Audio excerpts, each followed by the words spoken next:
Good evening, everyone. I'm calling tonight's meeting of the Falmouth Planning Board to order. Today is December 9th, 2025. It is 6:30, and we are meeting at Falmouth Town Hall. My name is John Drewley. I am the current chair of the Planning Board. Before we begin, I would like to remind everyone that this is a public meeting and is being conducted in accordance with the Massachusetts Open Meeting Law. Please take a moment to silence any mobile devices or electronics to avoid interruptions. Anyone wishing to speak should come to the podium, wait to be recognized by the chair, and state their name for the record before making remarks. We encourage respectful and constructive dialogue during public comment periods. Thank you. We'll now proceed with the first item on the agenda, which is public comment. If anyone wishes to speak about something that is not on our agenda this evening, please come to the podium, state your name. Yes, sir. Hi, everyone. Dave Moriarty, Falmouth, Massachusetts. I'd just like to inform the rest of the town of Falmouth that, and the folks over in Martha's Vineyard that I was sitting up on Nobska Point this afternoon, and you're not going to believe what I saw. Turbines. You believe it? A beautiful view like that, a beautiful town like this. I just couldn't believe it. Thank you. Thank you. Anyone else? Okay. No one else? All right, then first thing on our agenda tonight, other than public comments, is the minutes. Mr. Chairman? Someone down there raised her hand. Somebody have their hand up? Yeah, I was just wondering if this is the time to address the solar farm. No, not yet. Mr. Chairman, motion to approve the November 25, 2025 minutes as presented. Second? All in favor? Aye. Aye, unanimous. Next on our agenda, we're going to take a request for covenant release for McSweeney Lane, lots 2, 3, and 4.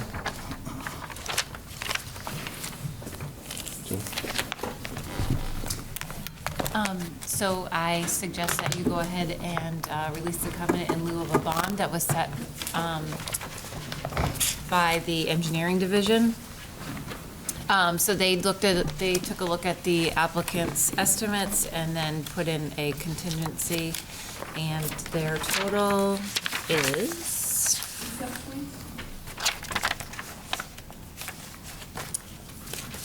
$50,802.59. And that's to complete the road at the end. That's to do all the rest of the road work. So you'll be releasing 3 lots.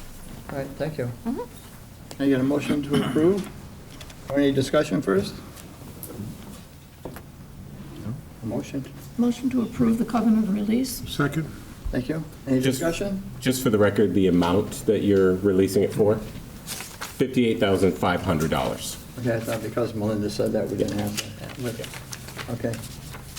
So I have a motion and a second. Motion and second, it's done. All in favor? Aye.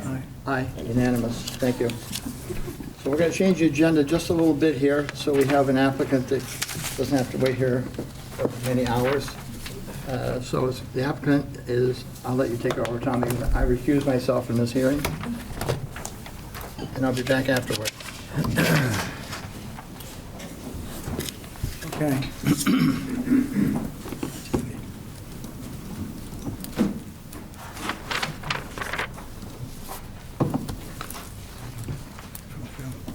Okay, so this is, the applicant is Joao L. Jonquiera. It's a definitive subdivision plan application and special permit application for a 4-lot planned residential development, PRD, at 428 Carrot Shop Road.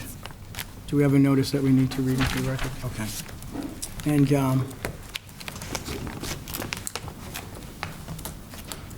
applicant's attorney will Thank you Give us very a much. summary of the project. Yep, thank you very much, Mr. Zine. For the record, Kevin Clower. I am before you representing Zhao Wankera, the applicant on this matter. We were before you about 2 weeks ago, and based on the engineering comments and some comments of the board, we submitted revised plans, which were filed with the planning board last week.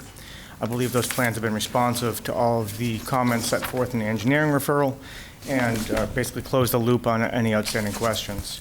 You know, there's a long night ahead of the planning board, so I won't say much more, other than I think we've given you everything you need. And if you have any questions, I'd be happy to address them. Does the board have any questions? We can start with you, Paul. No. Questions? We have an affirmative motion ready to go? Yes. Let's go. All right. Can I have a motion? What I'm asking You got to read it. You got to close the hearing first. It's a public hearing, so make sure that you close the hearing, take it under advisement. If you're ready to vote, you can read the motion into the record. What's the motion? I move that we close the hearing. Second. All those in favor? Aye. Aye. Okay, it's closed. What am I reading? Read the motion. I would suggest that you have another member read the motion into the record, but whoever is ready. Charlotte's ready. Charlotte? I move that the planning board votes to approve the application of Wild Wankiera under Article 4, Definitive Plans, Chapter 305 Subdivision Regulations of the Town of Falmouth, and grant a special permit pursuant to Section 240-9.8 for planned residential development of the zoning bylaws to allow 4 lots to be created with 261,120 square feet of open space at 428 Carrot Shop Road, with the following conditions and findings. The applicant has proposed a 4-lot planned residential development subdivision that includes 3 15,000 square foot single-family home lots, 1 50,129 square foot single-family home lot, 261,120 square feet of open space, and 500-foot cul-de-sac-style roadway named Honey Lane, inclusive of all necessary utilities. Under Section 249.8D2 of the zoning bylaw, as this definitive subdivision plan is being submitted as a planned residential development with a single-family detached home, the minimum lot requirements are reduced to 10,000 square feet in size, 50 feet of frontage, and 75 feet of width. Additionally, because this planned residential development proposal includes the set aside of over 50% of the entire parcel as protected open space, the lot coverage of all developable lots shall be limited to 40% by structure. Under its sole discretion, the board has approved the applicant's 1-lot density bonus request under the provisions of Section 240-98G of the zoning bylaw. The board finds that the proposed open space parcel abuts existing public open space or protected open space owned by a nonprofit land trust. There are rare, threatened, or endangered species in the open space parcel to be provided in the planned residential development, or the addition of the proposed open space parcel further protects rare, threatened, or endangered species on any adjoining open space parcel, whether public or private, and that the applicant proposes to donate the open space to the land trust or public entity to allow for public access. Through testimony at the public hearing, the applicant intends to donate the 261,120 square feet of open space to the town. However, if the donation to the town doesn't come to fruition for some reason, the applicant will establish a homeowners association and transfer the ownership and maintenance of the open space to the association. To comply with the requirements of Section 247.2 of the zoning bylaw, the applicant is committed to installing individual, innovative, alternative denitrifying septic systems for each single-family home in the proposed subdivision. The planning board finds that the site is adequately sized for the proposed use and suitable due to its location. It will not adversely affect traffic flow or safety. It won't have adverse impacts on views and vistas. The methods of sewage disposal, potable water, and drainage are adequate. Appropriate utilities and other public services are provided, and that the project will have no impact on the supply of affordable housing in town. The planning board finds that the application meets the minimum requirements and conditions found in Section 240-9.8, planned residential development of the zoning bylaw, and land set aside as open space shall be permanently protected for open space purposes only. There are then waivers that were requested. The planning board grants waivers from the following requirements of the subdivision control bylaw as requested by the applicant. Section 305-11C3, traverse tables. Section 305-12D, traverse tables. Section 305-30, sidewalks. Section 305-34, streetlights. The planning board finds the application special permit proposal to reduce the minimum area of the lots will be in harmony with the general purpose and intent of this chapter, and the proposed will not have adverse effects which overbalance its beneficial effects on either the neighborhood or the town. Then follow the conditions, and the conditions appear to be the town's standard conditions, so that if you're going to make any modifications, it has to come back to the planning board. The plan has to be constructed as approved. No permit for occupancy of new construction shall be elicited unless the planning board is satisfied that the conditions of this approval have been met. The applicant shall obtain a stormwater management permit with the Department of Public Works Engineering Division prior to any land disturbance. The project shall comply with the town's soil erosion and sediment control standard conditions document. All telephone, cable, television, and electric service lines to the 4 proposed lots shall be placed underground. The applicant shall obtain an approved street opening permit and post any required bond with Engineering Division prior to the start of construction. No further subdivision shall occur without modification of this decision by the Falmouth Planning Board. And finally, this special permit shall lapse 3 years from the date if it is granted, if a substantial use thereof has not sooner commenced except for good cause shown. And the full decision will be available in the minutes and in the planning department. I just want to check, I think you might have misspoke. You said 40% lot coverage. I believe that should have said 40% lot coverage by structure and paving, not just structure. I don't think we can allow 40% coverage by structure. But that's what you read. I don't know if that's what it says. That appears to be agreed by So we are agreeing to a 40% lot coverage by I structure? believe that's what's set forth in the planned unit, planned residential development bylaw. Okay, because of the that's reduction. pretty intense. I didn't realize that. Yeah, it's the trade-off for the smaller lots. I'll accept it. Just seemed, I hadn't noticed that before, sorry. Good, you pointed it out to all of us. So that's my motion. Okay, second? Okay, all those in favor, say aye. Aye. Unanimous. Thank you very much. We appreciate your time this evening. Thank you, it's a good project.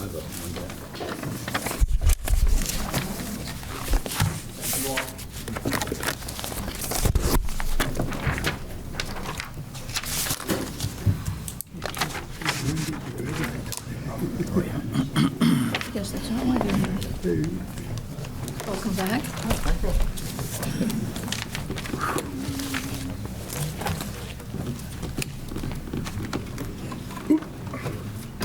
That's so unfair.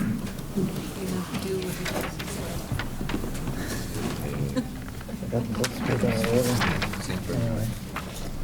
That should be, that's a positive motion, too. They were here. We should be able to, Can you read this? I'll read it. All right, so our next hearing is applicant Matthew Terry, site plan review application to construct a new 7,475 square foot light manufacturing warehouse building at 117 Bernard East St. Jeep Drive. A lot to say. It is. Welcome. Thank you. Good evening. For the record, my name is Matt Terry, attorney from the law firm of Applicant Clower here in Falmouth, and attorney for the applicant.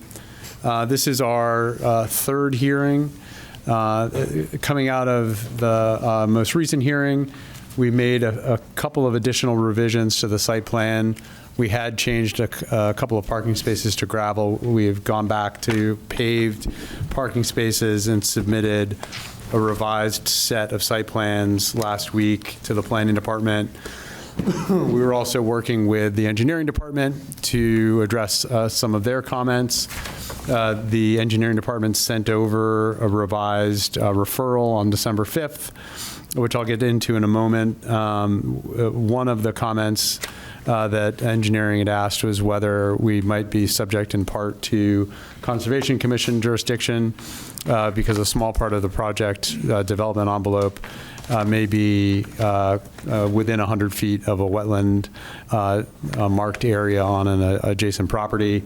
The applicant engineer met with Conservation, and the Conservation Office confirmed that an RDA would need to be filed. So our intent is to do so at the end of this month and be in front of the Conservation Commission in January. Other than that RDA from the Conservation Commission, we believe that we've resolved all of the other comments that engineering had raised. Engineering had made a couple recommendations for conditions, and there was an open comment that the fully submitted final plan set be stamped by both the engineer and the surveyor. The current iteration is stamped by the engineer, but not the surveyor. And so we would ask the board if they're inclined to approve the project this evening, that they include that as a condition, that we submit a plan set stamped by both the engineer and the surveyor subsequent to approval. So with that as an update, I will yield back to the board. Thank you. Are there any other updates to this, or we're all set? No, that's it. Okay, thank you. Anybody have any questions or any comments? If not, go ahead. I seem to have responded to everything we needed, and what the engineering department has to say, the planning board review confirms that. Yes, it does. Thank you. Hey, Tom, you have a draft motion for approval, if you'd be so kind.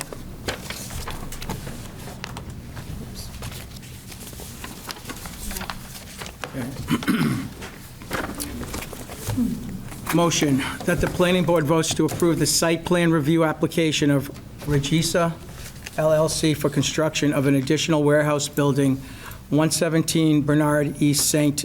Jean Drive, under section 240-12.2 of the zoning bylaw, with the following findings and conditions. Findings. The applicant is proposing to amend the previously approved site plan approval to construct a new 7,475 square foot warehouse building behind the existing building.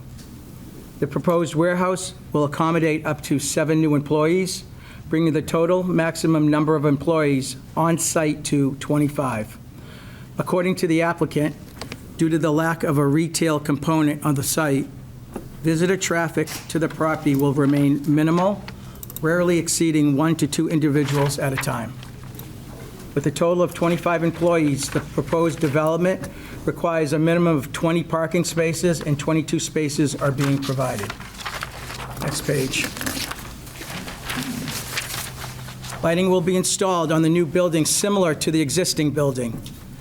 A landscape plan was submitted in accordance with section 240-14.3B, and the board finds that they generally comply with the standards within those sections. The Town of Falmouth departments have reviewed and commented on the above-mentioned application, and the planning board finds that the applicant has adequately addressed the comments. The planning board's review does not include building code and zoning review, and the board defers that to the building commissioner. The board finds that the information provided by the applicant conforms to all the requirements of section 240-12.2 of the zoning bylaw.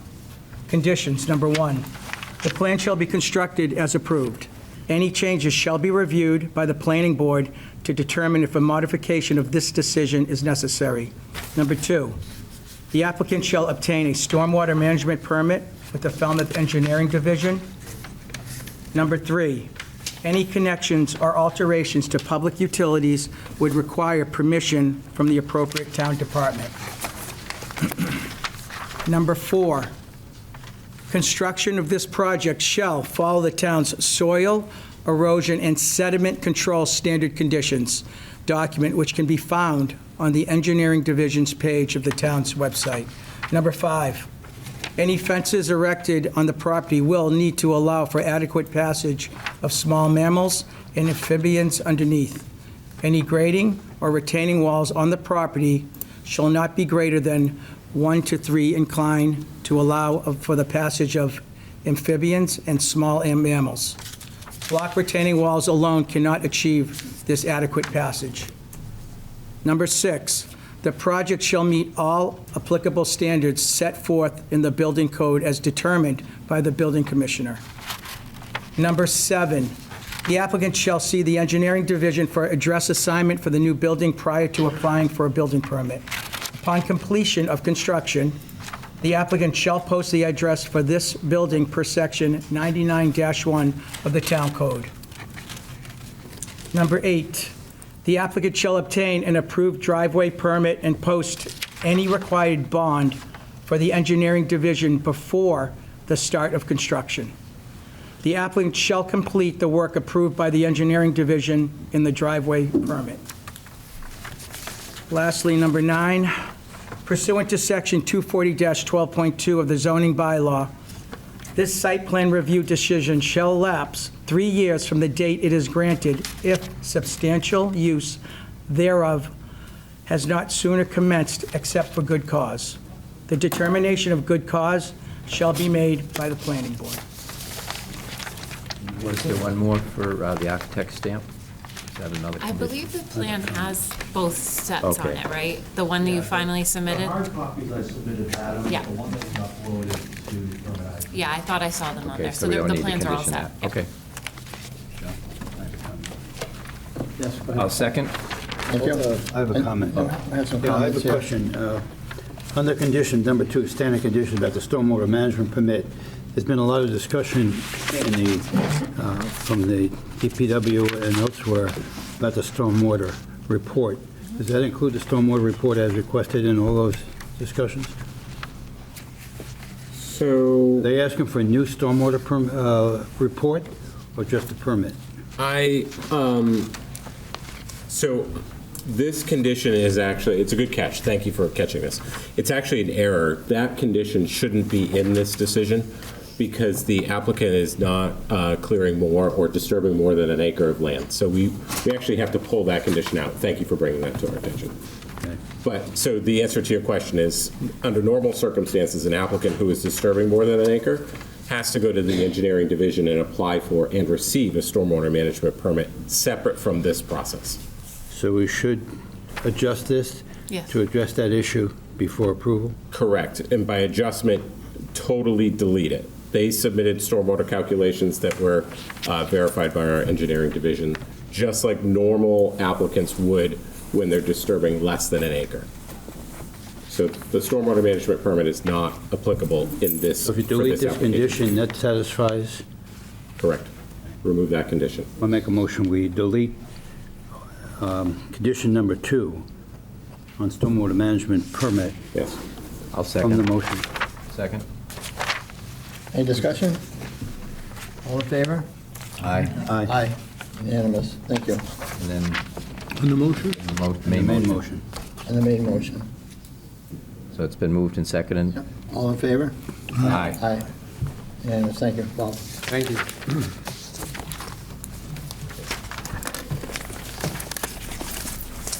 All right, next on our agenda, applicant, ASD Cape Cod Holdings, LLC, excuse me, site plan review, application to install large-scale ground-mounted solar arrays at 41, 42, 48, and 59 Theater Drive, 0 Boxberry Hill Road, maps 1003, 001, 163, 1701, 028B, 014, and 1701, 028, 039, 1701, 028A, 015, 1004, 007, 035.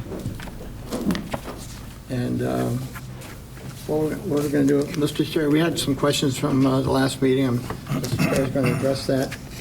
And after that, I'm going to go to the public to see if they have any other comments or questions, and we'll go to the board.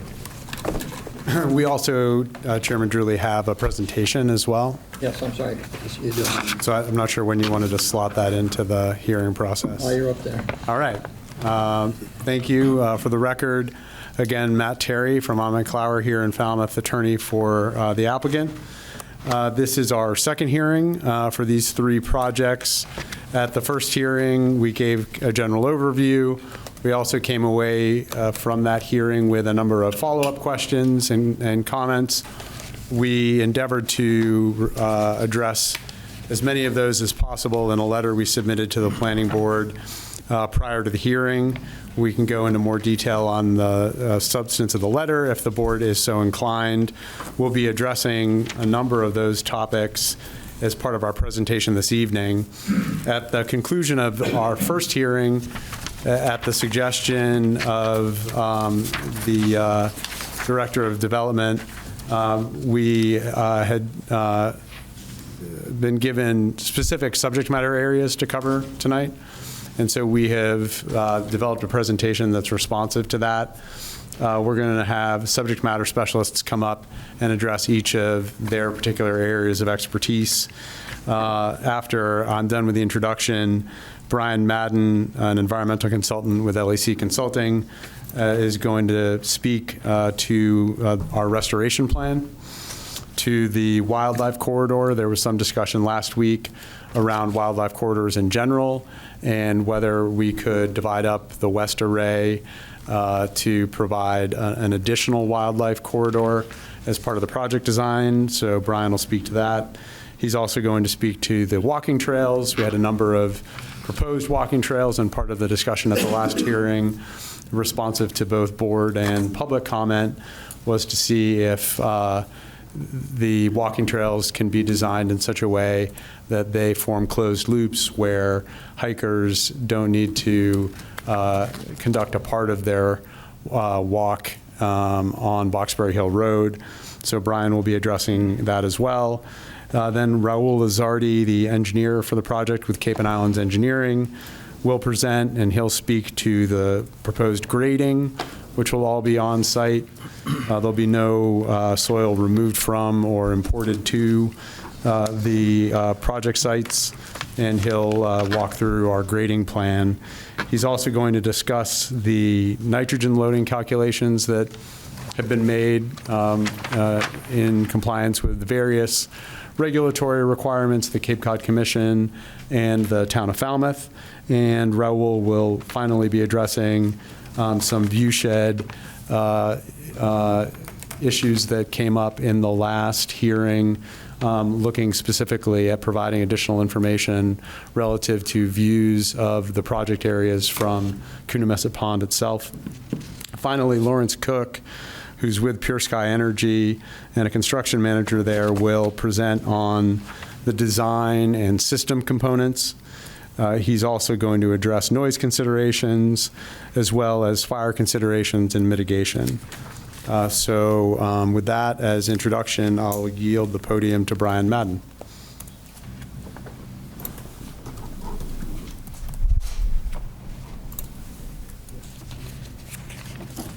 Thank you very much. For the record, Brian Madden from LEC Environmental Consultants, Senior Wildlife Wetland Scientist.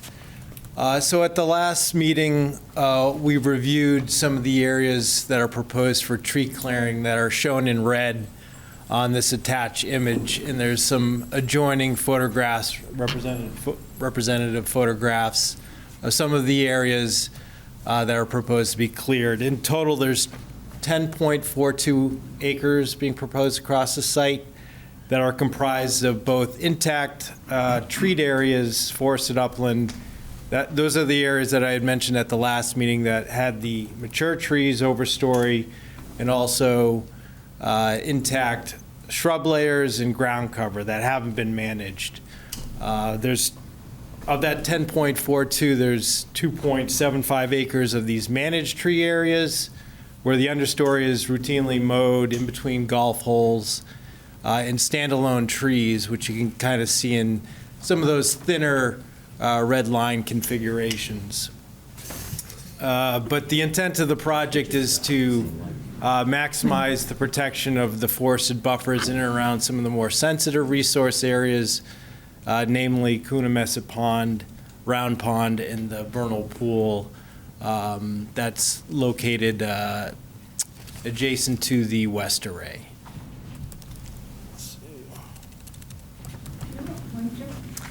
Oh, yeah. If there's anything.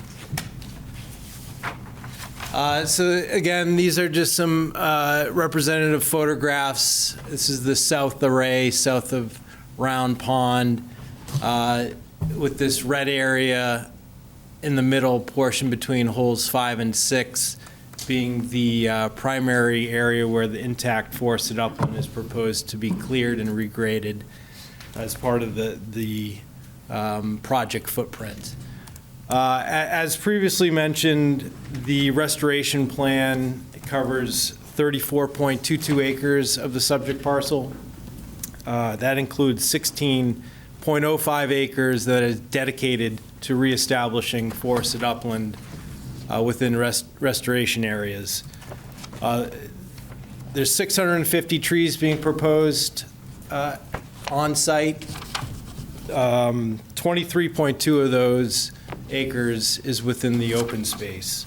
There was a question at the last meeting about the size of the trees that are proposed to be planted. In the letter that we had submitted, we had specified that the caliper sizes are going to range between 1.5 to 2 inches. So that equates to basically about 10 to 14 foot tall saplings being proposed. But in addition to those 650 trees, there's thousands of proposed shrubs that are being planted across the site within the restoration areas. Let's see. There was a discussion at the last meeting about breaking up the west array at a pinch point that's proposed proximate to the site entrance off Boxberry Hill Rd. And the applicant is proposing to provide a break in the fencing to enable enhanced wildlife passage through that area.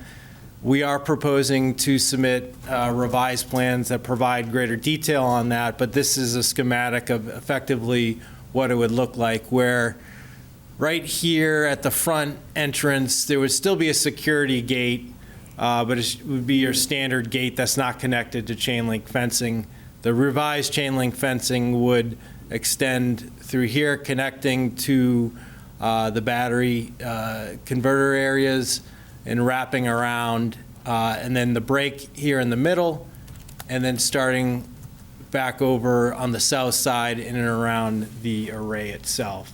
But the intent is to maximize that corridor to allow wildlife migration through, and just also to note there's a 100-foot setback of the fencing running parallel to Boxberry Hill Road to the roadway itself, where there's the screening being proposed. These are the berms. There's also a question at the last meeting about the height of the gap of the fencing. And just for confirmation, we are proposing to have that gap vary between 6 to 12 inches across the site, and that's going to be somewhat variable based on final grade and topography across the site, but 6 to 12 inches will be accommodated.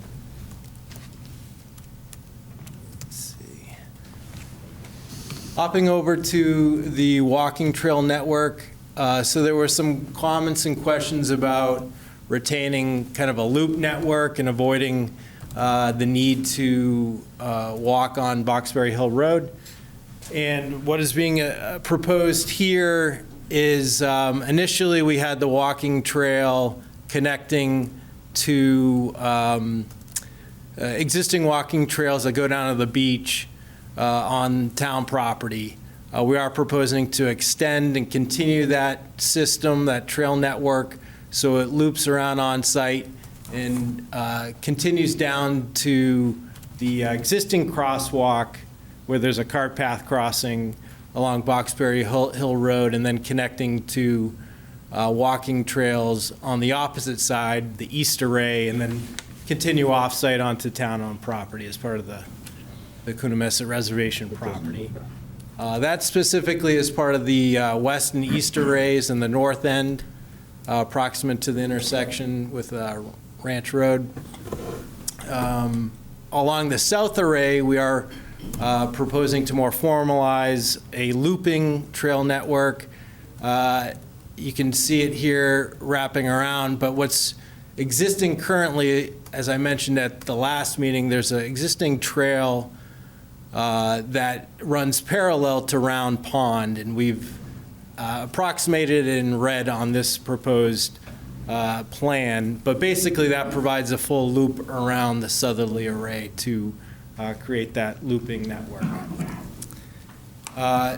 We had also in the narrative had provided a little bit more detail on the restoration plan components and some of the questions that were asked, specifying the seed mix that was included in the restoration plan that's on file.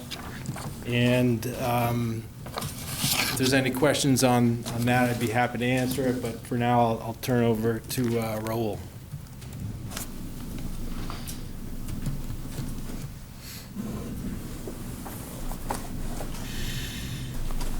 Good evening. For the record, Raul Lizardi with Cape and Islands Engineering. So this graphic that we're presenting here is the west array, and in particular, it shows in color the areas that are being cut and the areas that are being filled for this this array. So in the west array, we are going to be cutting some of the steeper sides of the terrain to provide a slope that is adequate for laying down the racks for the solar panels. So the areas that are steeper, the upper portion of that slope is going to be cut. The lower portion of that slope is going to be filled. So this is not like we're intending to be trucking too much material throughout the site. If you can see, the area that is being cut is just getting bulldozer down to fill the areas below that are too steep.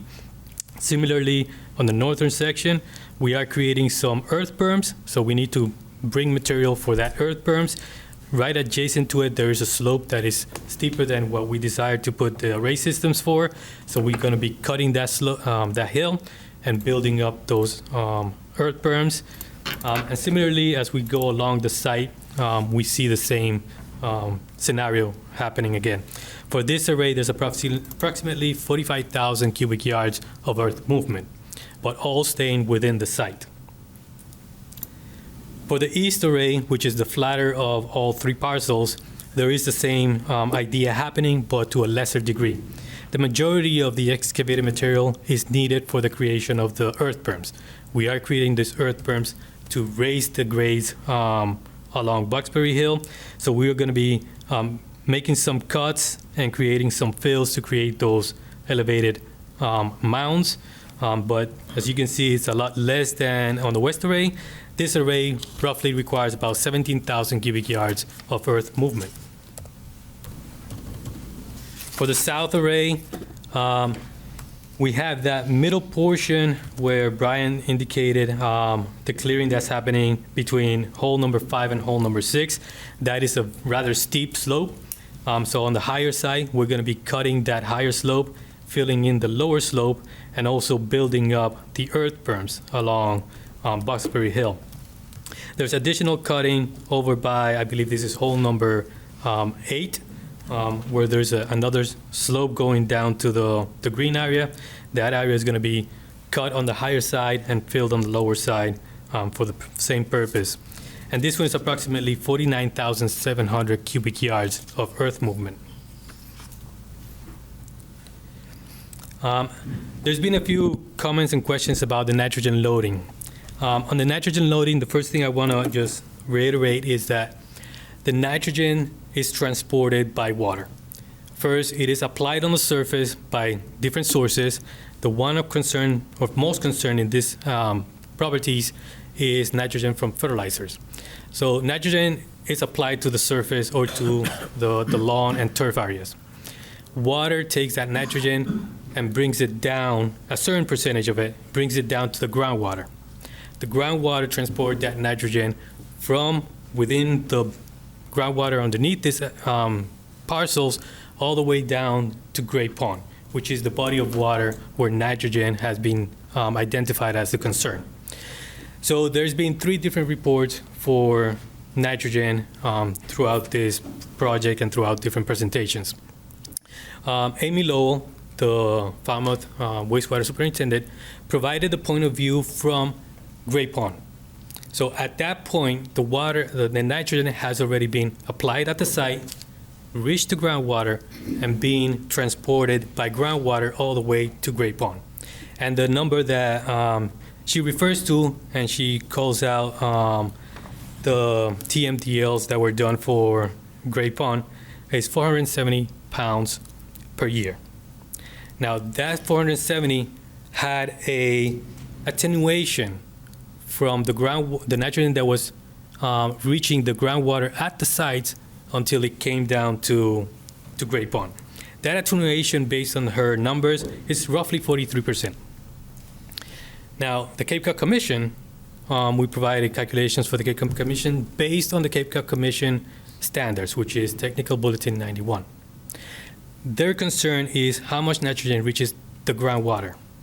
So the point of view from the Cape Cod Commission is at the site, at groundwater, not when it reaches Great Pond. So by the time the fertilizer nitrogen reaches the groundwater, there is a reduction because the plant material absorbs nitrogen. So there is a reduction, and the Cape Cod Commission uses a 25% that from whatever fertilizer is applied, 75% of that nitrogen is absorbed by the plants and 25% reaches groundwater. So that number is the one that's presented at the Cape Cod Commission level, and that's the middle number there, 735. If that number, we apply the same attenuation that is applied in the MEP TMDL numbers, that number will relate to approximately 692 pounds per year compared to the 470 from the MEP that Amy Lowell referred to. Now, on the zoning code for Falmouth, the application is the number that is in this regulation. So now we're talking about what is applied on the surface. The fertilizer is applied at the surface. Now, something to realize is that the Cape Cod Commission uses at 3 pounds per 1,000 square feet of area that you apply fertilizer. The town of Falmouth applies the same number, 3 pounds per 1,000 square foot. So those two numbers at the very top row are the same because it is the same application rate. So if we use the same 25% makes it to the groundwater that the Cape Cod Commission Technical Bulletin has us do, then this same number for the Falmouth zoning code relates to the same 735 kilograms or 1,620 pounds that reaches the groundwater. And after attenuation, the same number is 692 by the time it reaches Great Pond. So there are 3 different point of views of where to look at the nitrogen level, and it was presented in 3 different ways. So it's not that the numbers are much bigger on one analysis compared to another. It's also that they're different point of views. And the initial application of nitrogen for the Cape Cod Commission and the local zoning, we have approximately 6,500 pounds a year that is applied on the surface. The MEP numbers that Amy Lowell referenced say that there's roughly 5,500. So it's a less amount that supposedly gets applied as fertilizer from the origin for just the standard maintenance of the golf course. At the last meeting, we also had a couple of comments about what is the view sheds like from the pond. So one of the things that we looked at this, and this came up to our minds because we did a similar analysis to look at shading on the panels. So when we were doing the design for this west array, these panels on the north side of the vernal pool, we were concerned about shading from the vegetation on the existing tree line that is between the vernal pool and the panels. So we did an analysis and we used LiDAR, which is information that is available publicly by NOAA and the USGS. And you can get the LiDAR information to capture what is the canopy of trees or structures in addition to just the ground elevation. So this color, reds, greens, and purples, this represents the canopy of trees. The elevations of the pond is roughly elevation 36, what do I have here? 36 and a half. So there's a portion, if you're in the pond at 36 and a half, there's a section, a band of elevations that are in green, and that represents elevations that are between 70 and 100 feet for the canopy. So that's 70 feet to 100 feet. That's already 35 feet higher than the pond.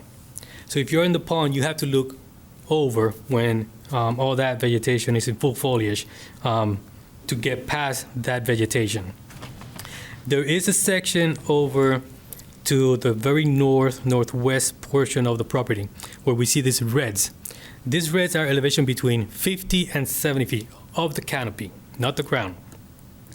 And we do have proposed array system that are at grade is elevation 86. So this will be an area that we can't do much because this is owned by the town, so this is the town property. So there's not much that can be done here for screening the array. But most of the array is being screened by all of this vegetation that is existing with canopies between 70 and 100 feet. The purples are between 100 and 140 feet. Then in the middle section, which is this area that I'm hovering over, this is currently hole number 18. This is the lowest hole in the golf club. An area here we have a shaded canopy of red. So this is a low area of the canopy trees existing. What we agreed to do in this location is all this hatch that is shown here, this is all going to be replanted. Hole number 18 has the most planting proposed for this project, including 160 or 170 trees. And the whole purpose of these trees is that in conversation with the homeowners association and neighborhood, we want to screen this section right here, given that it is the lowest point. We don't want to change the grades. We don't want to install raised berms here.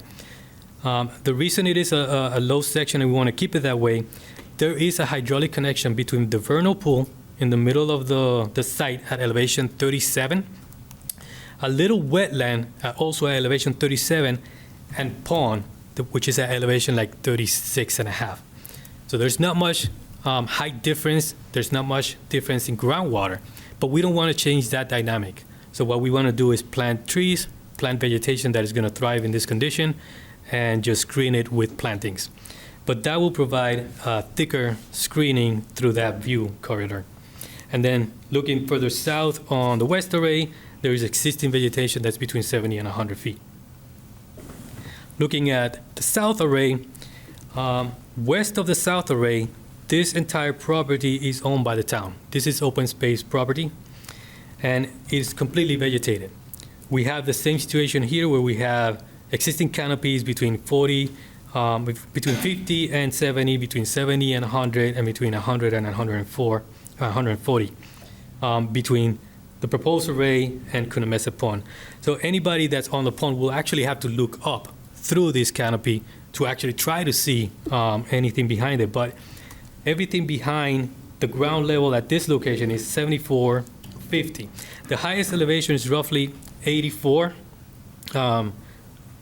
74 at this south array. So most of this canopy is already higher than the ground level for the array system.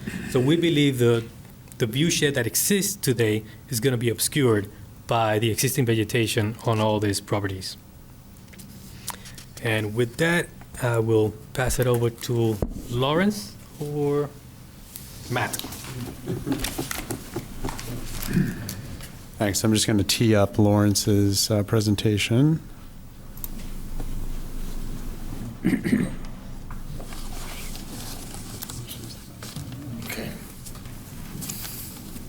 Thank you. The purpose of my presentation is to provide the planning board and members of the community with a clear fact-based overview of the fire safety considerations and environmental protections associated with our proposal.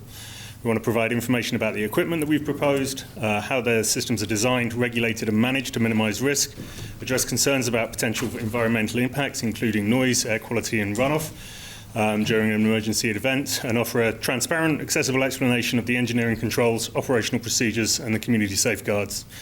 This presentation is meant to inform, answer questions and support an evidence-based discussion. The project will comply with multiple different codes and standards. This is not an exhaustive list, just the ones that would fit on there.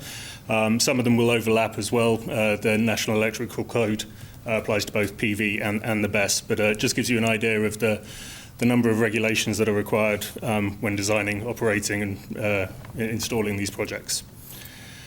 The proposed system components, put simply, out in the fields, you'll have solar racking. There'll be combiner boxes to collect all the wires into a larger wire. That goes back to the equipment pad, where you'll have inverters, transformers, and the battery storage. It's modular, unobtrusive, and engineered for reliable operation with minimal noise or environmental impact. This gives you an idea of an equipment pad. This is another site that we built in Douglas. This is an older site, so the technology is slightly different. You have 4 battery containers here. These are in repurposed 40-foot shipping containers. The Solbank 3.0 system that we're proposing here, the containers are 20-foot, so about half that size. Over in this location on an equipment pad, you have the inverter, the transformer. This is a sectionalizer cabinet because we've got 2 inverters here. So you've got wires going in here, wires going in here, and then a single set of wires that go out to the street with the connection. These small white bits of equipment here are the DC converters that act between the battery and the inverter, that make sure that all the voltages between the two are in line with where we want to see them. We have a small equipment rack here with a load center and the data acquisition system. And over here we have an aux transformer which provides life support systems for the batteries, HVAC, and controls. Parcel B, which is the east array. No, parcel B is the west array. Yeah, parcel B, which is the west array, has 2 inverters and transformers, an aux transformer, 6 DC-DC converters, 2 containers, the equipment rack, and the sectionalizer cabinet. Parcel C, the larger one, has 4, is the same, except for 10 DC converters, 4 battery containers, and then parcel D will just have a single inverter and transformer, 1 container, and 4 DC-DC converters. Out in the field, what it will look like, this is a single-axis tracker. It's called 1P portrait. That means 1 panel in portrait. So this is 1 panel across, and it basically lifts up east and west as it goes through the day. This is the combiner box that I referred to. So all of the string wires, which you can see in this cab system here, they will go into this combiner box, and then it will group strings together, and then we'll have larger wires that go from the combiner boxes out to the inverters. So yeah, that's the equipment that will be in the field. There's been some comments about noise, so I thought it'd be a quick overview on where we are with the noise. The project will comply with all mass DEP noise regulations under 310 CMR 710. The noise level of the components, the battery system, inverter, and transformer on the site all make noise. The levels are low and drop off quickly. The battery system, its main noise is a fan sound, which is similar sound to a domestic household air conditioning unit. The inverter also has cooling fans and some high-frequency switching as well. And the transformer gives off a low hum that I think most people are familiar with. Across all the equipment, the sound levels drop off rapidly as you move away from the site. By the time you reach the site boundary at 100 feet, the noise is comparable to normal outdoor background noises. And at 150 to 200 feet, the noise is effectively imperceptible. We will be augmenting around the pads. There's berms, fencing, vegetation, and grade changes, which will also reduce the noise. And just so people can put a reference, at 200 feet, it's almost imperceptible, and the nearest home is 500 feet away from the nearest pad. This is what one of the battery systems looks like. As I said, it's a 20-foot container. It comes with the integrated fans. It's primarily liquid cooled, but there are fans as well. It's 70 decibels when you're 3 feet away, which is vacuum cleaner kind of sound, and then it drops off as you move over distance. So at 50 feet, you're at 40 to 45 decibels. At 100 foot, you're about 35 to 40. And once you get to 150 to 200 feet, it's below 35. 35 decibels is the equivalent to a rural location at night, or quiet residential neighborhood at night. The inverter, broadly similar. This is a skidded solution, so it's integrated with the inverter, the transformer, and the load center. Similar sounds and a similar drop-off. And then the transformer as well. We've all seen them. We're all familiar with them because of how prevalent they are. They are one of the most studied components in acoustic engineering, and setbacks of 75 to 100 feet typically render the hum indistinguishable from background sound. Fire risk was brought up last week. The ground-mounted solar PV is low incidence of fire. When fires do occur, the primary cause is from electrical faults, and it's almost always limited to the electrical components themselves rather than the solar panels out in the field. The electrical components being the inverters and the transformers. The reason for that is solar modules don't have any combustible materials. They can burn, but only when put on top of a fuel source. Out in the field, through careful management of vegetation, there's not much fuel for it to burn. Any fire moves quickly without rendering any damage. So the fire risk is considered low, well characterized and mitigated through equipment standards, installation practices, vegetation control, and ongoing monitoring. We did have a fire at one of our sites in White River. I know that some people have been talking about it. This is the news report when the fire was then. It reported that 17,000 solar panels on 38 acres of the farm were on fire. The reality was we had a small brush fire. There was about 6 acres that burned with very little damage. The conditions during the fire, it was a posted red flag warning, which indicates an extremely high risk of fire. That's why the fire departments threw all available resources at it. They were very concerned about wildfires spreading during such a situation.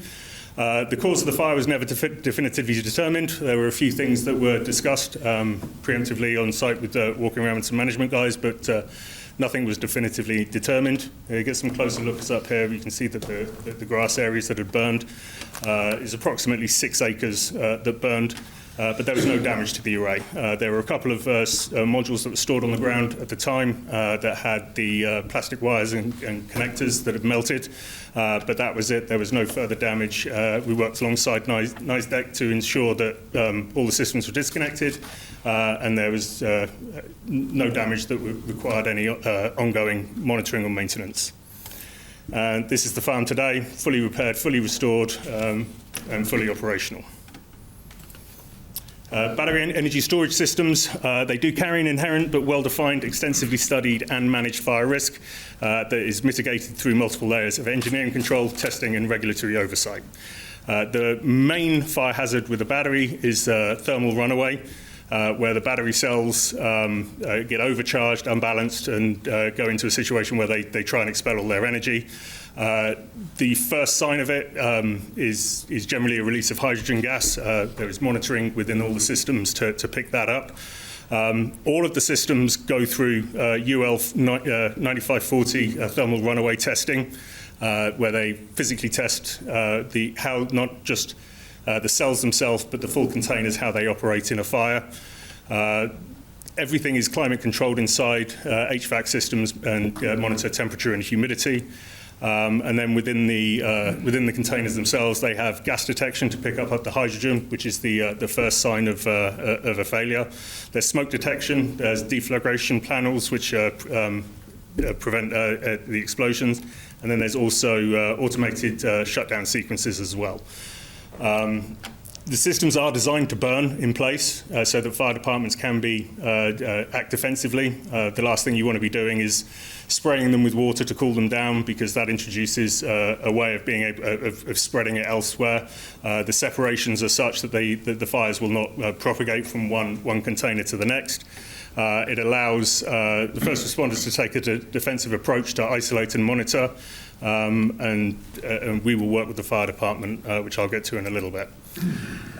Even with the properly designed system, the risk can never be fully eliminated, and that's true for everything, but they are designed and operated with the expectation that a failure can occur. So there is continuous monitoring, automated shutdown systems, thermal management controls, and the enclosure itself is designed to burn without propagating to any other areas. The industry standards require that the systems remain stable under abnormal conditions and that any failure remains contained, isolated, and controlled. So yes, while we can never completely eliminate risk, they're built on the principle of anticipate, contain, and protect. And the combination of engineered safety measures, certified equipment, and real-time monitoring ensures that even in the unlikely failure scenario, the system behaves predictably and safely. So the mitigation that we've got, the Solbank 3.0 has a number of early warning detection systems and alarms. It will detect smoke, it will detect heat, it will detect any of the combustible gases like hydrogen. They have fire panels that provide local and remote annunciation. There is a fire alarm panel that can be viewed by any first responders on scene so that they can see what alarm is, what is triggering the alarm. There is 24-hour monitoring, 7 days a week, 365 days a year through the EMS, which is the energy management system, which I'll get up to in a second. And they also have backup power and a UPS, uninterruptible power system for the fire alarm system. So even in the event that the power is cut, the fire alarms are still operational. There is continuous gas monitoring and automatic ventilation and pressure relief if the system ever moves into an emergency state. The battery management system is the brains of the operation. It provides continual cell-level monitoring across the battery pack. It monitors voltages, pack current, pack temperatures, overall state of charge, and state of health. If the monitoring picks up a cell that is off-gassing or is out of temperature range, the cell can be automatically disconnected from the system, so there's no discharge or charging or discharging of the battery cell itself in order to prevent a thermal runaway. So the BMS protects it from having unsafe conditions, prevents overcharging, over-discharging, overcurrent, but it also works if the cell itself goes into its own thermal runaway, even if it hasn't been overcharged. It does cell balancing as well, which extends the life and the longevity of the system. There's thermal management integration, so it has liquid and air cooling systems, which help coordinate the temperature and keep everything within a range. And then there's also communication and reporting. All the systems, as I said, monitored 24/7, and a series of alarms, if anything shows up, will indicate a problem that needs investigating. Also, we do a lot of planning and operations. We work closely with fire departments for all of the systems that go in. One of the things that we provide them is a hazard mitigation analysis. It's required as a safety assessment for battery energy storage systems. It identifies potential hazards and confirms that engineered protections effectively control them in accordance with the codes. So it basically a drop-down full information of the system, what's there, what's proposed, what emergency systems they are, and that is all fully reviewed with the fire department as well. Also, as part of the planning and operations, there will be a site-specific emergency response plan that's prepared. This outlines how the project can be safely constructed, operated, and maintained. We work with all local stakeholders, the DPW and the fire department and the police departments, and basically, it provides all the information that they would need, the container layout, the access routes, all the isolation points, venting and off-gas controls, all the fire safety manuals, the commissioning plan, the shutdown procedures, O&M plan, and we are committed to first responder training as well. This is not a situation that we're looking to dump on Falmouth Fire Department. We work very, very closely with fire departments in the area to ensure that they have not only all of the knowledge as well, but we provide the training to make sure that they know how to deal with anything in case of an emergency. The cell chemistry used in the Solbank 3 is an LFP, lithium iron phosphate, which is, it doesn't contain nickel, cobalt, manganese, or any chlorine-bearing plastics. If they do combust, the phosphate-based cathode materials remain in solid form, and the metal components do not volatilize into particulate matter. As I said, the battery systems go under extensive testing, including literally burning them in place to see how they react. From those studies, most of what they produce is gas emissions, so carbon monoxide, carbon dioxide, hydrogen, and hydrogen fluoride. There's negligible particulate matter. The container itself is steel. There's no wood or anything like that. It would only be the plastics within the system that can offer any kind of particulate. There's been no detectable downwind solid deposition and no explosive overpressure events.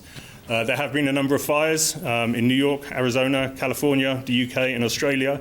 All of them show afterwards there's no soil contamination, no water contamination, no particulate remediation required. Air quality impacts were short-term and localized. It would produce irritating smoke. The emergency response will be to set a perimeter around the area and monitor the air quality. But once the fire is out, air conditions return to normal with no long-lasting damage. We're proposing containment measures. So the battery pad itself is a non-permeable surface. This prevents infiltration of any contaminants into the soil and groundwater and ensures that all liquid remains above grade. It's also going to have a containment berm around it to ensure that nothing can wash off the panel and go further out. There's also a roof structure over the top of the battery, which will ensure that no rainwater will mix with anything in the contained area and eliminate the possibility that the water will leave the site. And all of this has been done to align with the Mass DEP's core principles for protecting surface water, groundwater from potential contaminants. PFAS has been brought up, and so I wanted to sort of address that now. Mass DEP classifies PFAS risks by the potential exposure pathways. How is it going to get into groundwater supplies? How is it going to get into the soil? There is no exposure pathway between solar panels and battery systems. The reason for that is that they do not contain PFAS in any mobile or soluble form.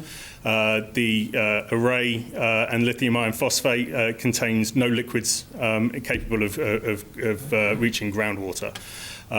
The PFAS that are in there, it's unavoidable. Everywhere has it, especially with electrics. They're mainly in cables, gaskets, wiring. They are all solid, they are immobile, and they are fully contained within the sealed equipment. The system presents no credible mechanism for PFAS migration into soil or groundwater, even in failure scenarios. So how does PFAS get into the system? It's primarily through mobile and liquid forms of PFAS, which are found in herbicides, pesticides, fertilizers, industrial cleanants, surfactants, lubricants, PFAS-containing plating in industrial wastewater. Once it's in wastewater from household products and plastics, it goes into the sludge biosolids, which are then used in the fertilizers, and wastewater effluent that can infiltrate groundwater.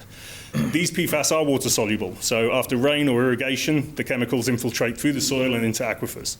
And these are the biggest sources of groundwater PFAS in the US, and none of which are being proposed either during construction or during operations. So to compare it to the golf course, because I'm sure some of you heard as soon as I mentioned herbicides and things like that, the golf course regularly applies herbicides, fertilizers, fungicides, insecticides on the courses. It then irrigates them.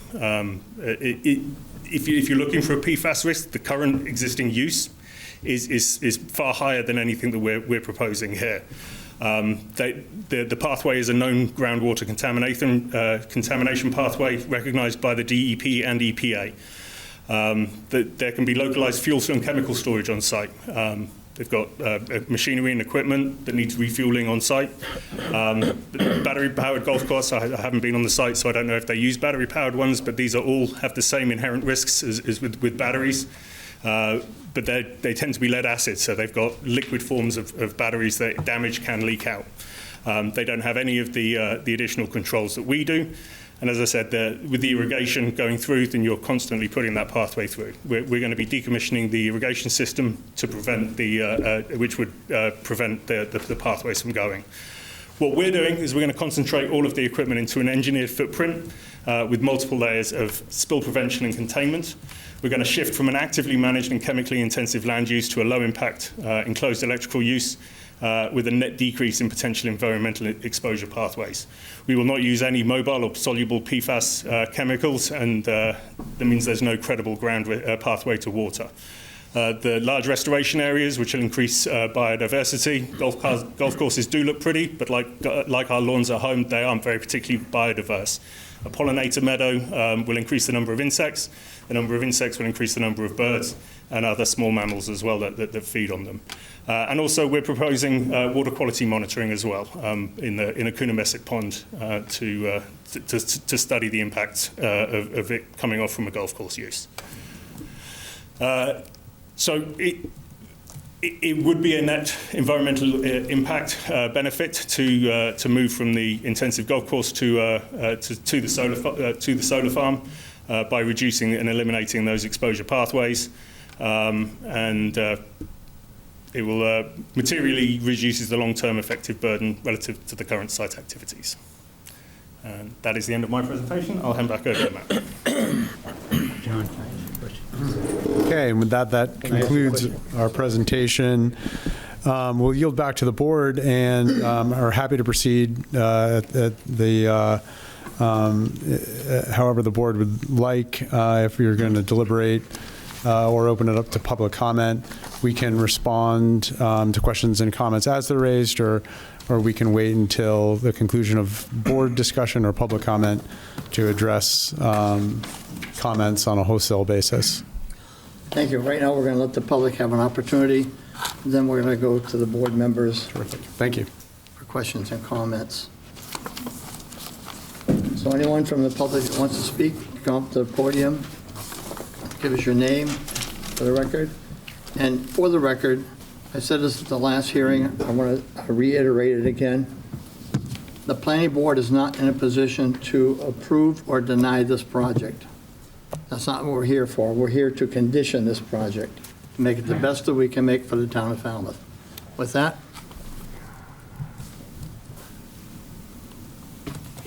good evening, planning board, chair and members. I'm Eleanor Ling. I'm from Precinct 1. And some of you may know that I'm a member of the Energy Committee, but tonight I'm speaking on my own behalf as a community member.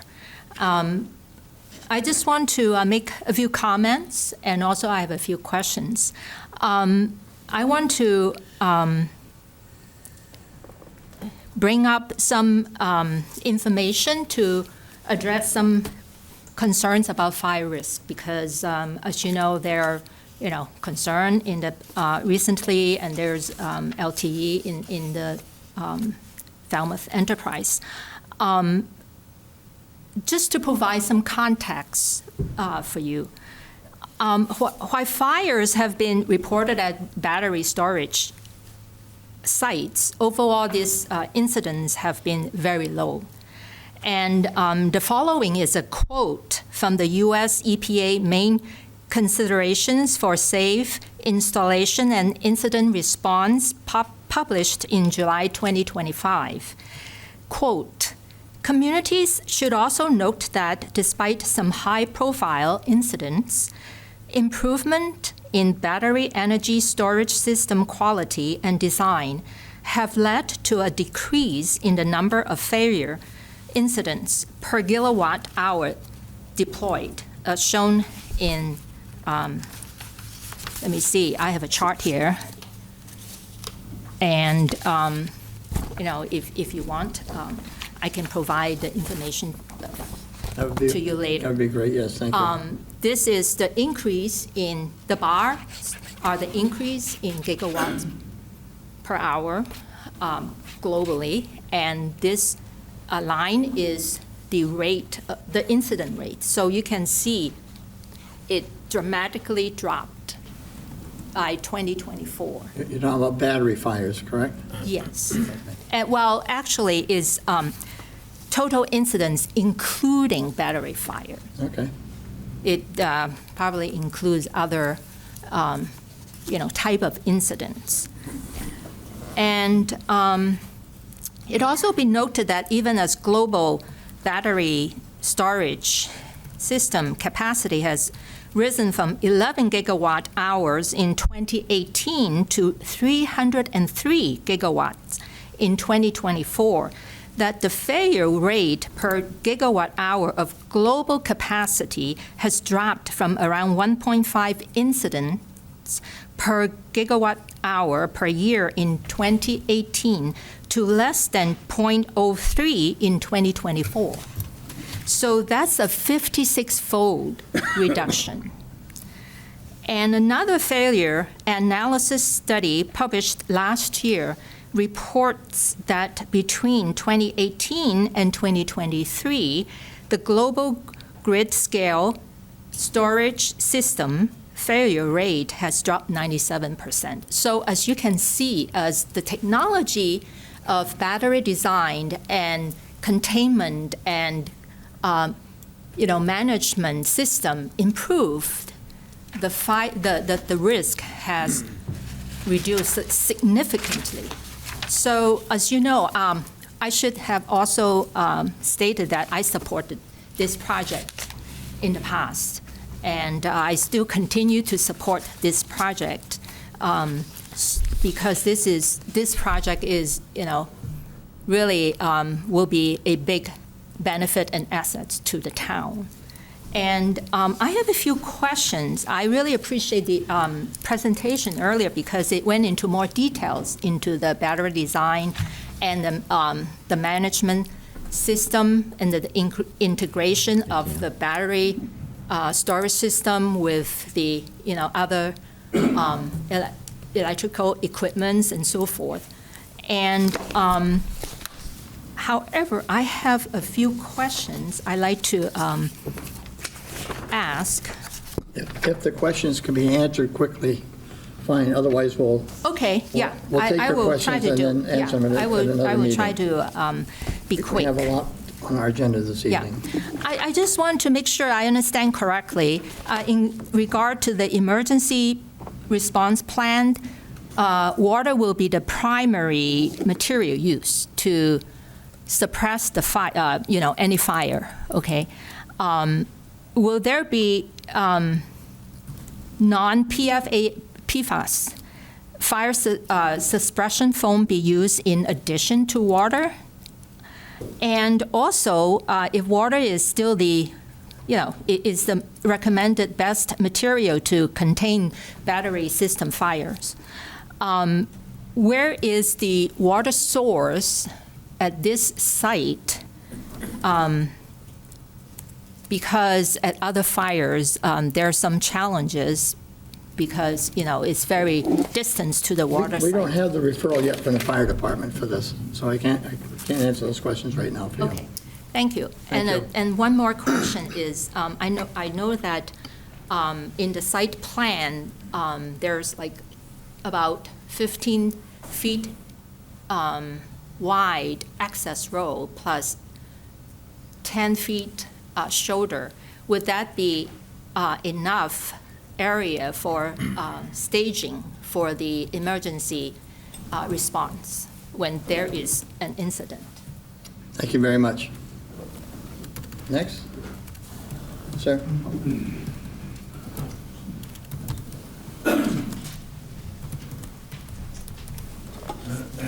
So, Mark Cool, Precinct 6, so I'll try to be brief. I've got 4 questions for Pure Sky. Unfortunately, the fire department's not here to answer 5 questions, but I'll ask them for the record. Okay. I've got 5 questions for the planning board, and then I have a brief final comment. So, through you, Mr. Chairman, the Pure Sky rep, I think it would be probably Mr. Cook. Would you agree that the lithium ion phosphate batteries are safer, but they're not fireproof? We're going to take your questions first. Oh, okay, I see, okay. Then we'll address the answers. In the event of a battery storage fire, has it been Pure Sky's recommendation to firefighting units to just let the fire burn out or to use some sort of suppression? Are you aware that the National Fire Protection Association says on its website these layers of protection that you had gone through, built-in fire suppression, hydrogen detection, smoke and heat detection, redundant thermal controls, help prevent damage to the system, but they don't make the battery container fireproof? Are you aware fires involving lithium iron phosphate batteries emit toxic gases? The industry terms venting incidents. And the one that emits gases, or one of the elements that is emitted in the gases, is hydrogen cyanide. Were you aware that fires involving lithium iron phosphate batteries emit toxic? Well, this is a repeat. In the event of a fire involving said batteries, toxic gases would require evacuation order of surrounding residents. Has there been something, and this was going to go to the fire department, has there been something to address that and recommendations by Pure Sky to the fire department? In the event of a fire involving a solar battery storage facility, okay, I'll move on. So this is for the board. Mr. Chairman, given the fact that you were Cape Cod Commission, you're familiar with the regional impact decision, obviously. Can you briefly explain why?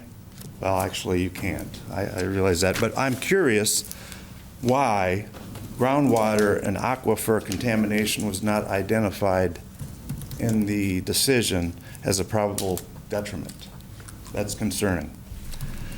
And then I'm concerned, I would like you to explain briefly, but I understand, why toxic and flammable gases associated with solar lithium-ion batteries storage was not identified as a probable detriment as well.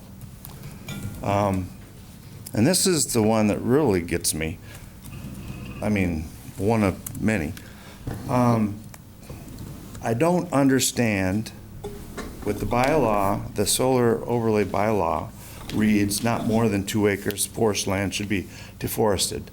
Yet the proposal in front of you is for almost 10.5 acres. It sounds like, though I'm not certain that it's been approved, but can we clarify, is there a waiver that I'm missing? Because you know, I went through the zoning bylaw and I can't find anything about some sort of waiver, so I appreciate any input on that. And so, for the last one for the board, has there been any referrals from the Board of Health, Conservation Commission, or the Water Quality Management Committee addressing water contamination risks associated with battery storage, solar energy installations? Let's see, in this last one, I think, go through the fire department. I'll end by saying my final brief comment, what it boils down to for me, in my opinion, is Pure Sky might be hampered with fires due to design issues or component defects or improper battery storage, but still there's no amount of control or conditions you could impose that will make the solar fire or the solar farm fireproof. The only method guaranteed that would prevent an aquifer contamination, you just don't build it there. So that's all I have to say. Thank you for your time. All right, thank you. We'll address your questions probably at the next meeting. We'll get some answers for you, because you have a lot of questions.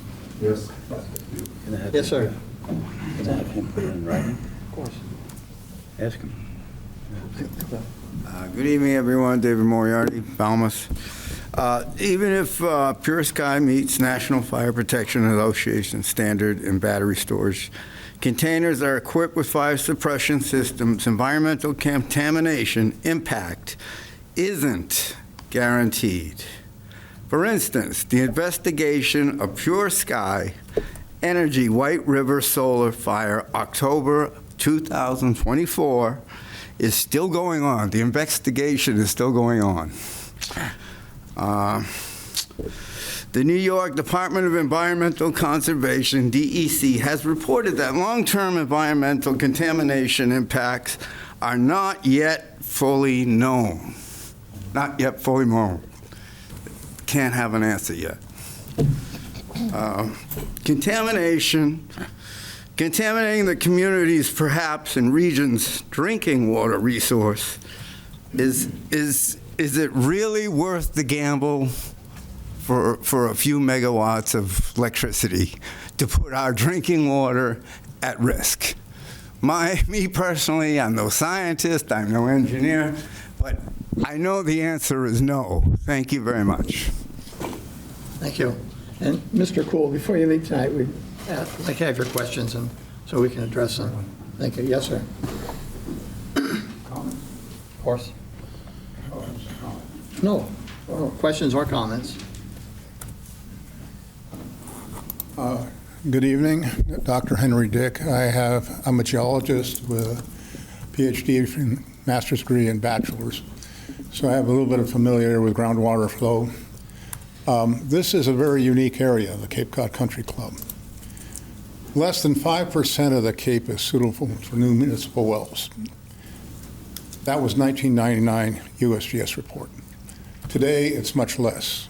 This area is unique in that to the north of it, you have the Mass Military Reservation, you have the Crane Wildlife Management Area, and you have the large 300-acre parcel that was acquired, all of which have very little housing on them, around them. So it's an area where the aquifer gets recharged without much input from the natural contamination from housing and road runoff, et cetera. In addition, the Otis plumes bypass this area. They go to the east, they go to the west. This is one of the few areas in town where we can have new wells. You may have noticed the water restrictions every year in Falmouth. We have a water crisis in this town. And this is the best place for new wells. Now, to my knowledge, Pure Sky has made no provision for the town to be able to construct a well, put in new wells in this area. Maybe they should consider that. Secondly, while the groundwater flow is from north to south, next to these large ponds, the water level of the pond is actually slightly below the groundwater table. And when the pond goes down, as Coonessett Pond does in the summer, it draws in water from the east and the west. And for that reason, many years ago, the appeals board refused to allow a large number of condos to be built on a piece of property that was located in the middle of the golf course adjacent to Boxberry Hill Rd. The groundwater flow is critical here because it's the recharge area for Coonessett Pond, where we get a lot of our drinking water in this town, because the Coonessett well is on the south side, very close to the pond. It's actually drawing on the pond. It is incredibly important that we protect this resource, both for the future, maybe in 40 years, maybe in 20 years, that we do not create a disturbance in the groundwater flow by all this grading that will divert water even more strongly towards Coonessett Pond. The second thing is that we don't want the area contaminated, because this is the potential area where we're going to need to have new wells.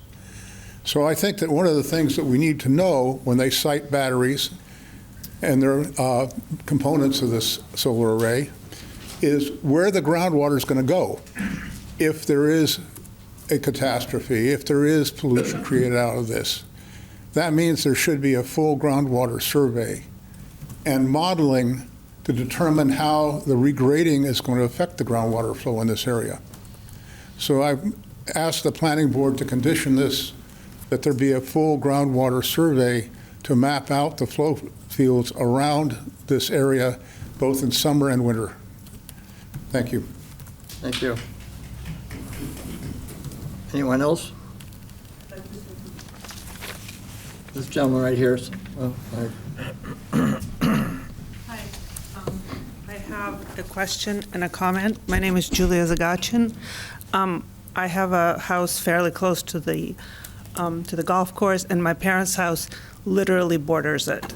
So as a comment, my parents have recently had a fire in their house, which was due to a faulty electric wiring of a dehumidifier. The amount of damage that caused and the amount of effort it took, it was a tiny fire as far as fires go. The amount of work that the fire department did was beyond impressive. And there were so many fire trucks that were there were so many staff, everybody did a great job. I cannot imagine a huge fire, the amount of resources that would take from the town. And we asked, is there another fire? And they said yes. And we're completely, there's no more fire trucks. So there were maybe 2 fires, my parents and another one, and the firemen said, we have no more trucks. So I'm assuming that the fire department, with the way it is staffed now, would not be able to handle a huge fire, okay? And not be detrimental to other houses in the area. The second question I have, that was a comment, and the question is, who did the environmental study? Like all of this, what these gentlemen said sounded, I'm not a professional, it sounded really reasonable to me. But I like to have these things cross-checked. And I'd like to find out who did a massive environmental study, okay? And like I said, this is very concerning to me because there are 2 houses in my family very close. My parents are abutters, and mine is 1 street over. So thank you. Welcome, thank you. Yes, sir. Gentleman right here first.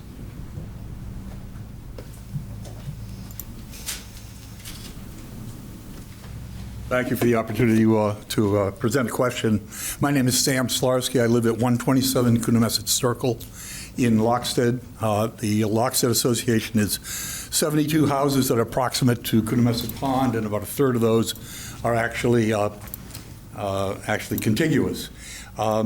My question, there's a great deal of attention to, and I appreciate this, to the groundwater, sight lines, and so forth. The question I want to make sure is addressed is sound.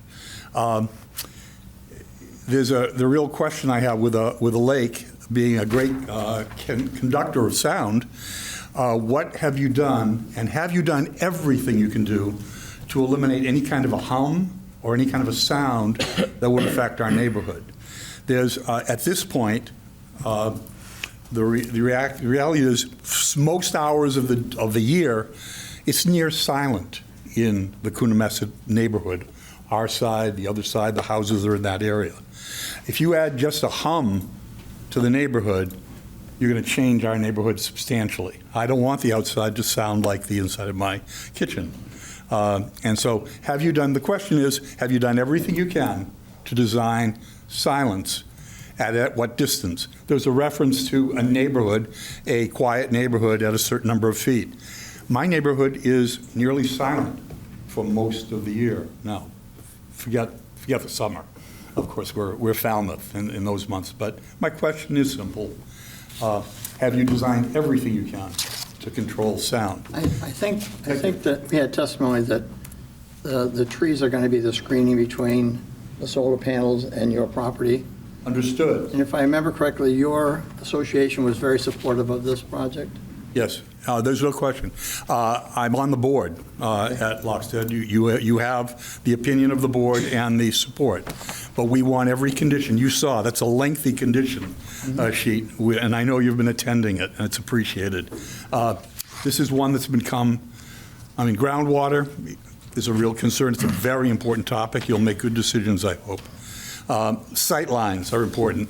I'm not sure what 10-foot trees and 12-foot and 14-foot trees are going to do in some situations, only if people are going to live 30 or 40 more years. I'm not sure about that, but you'll know better than I do.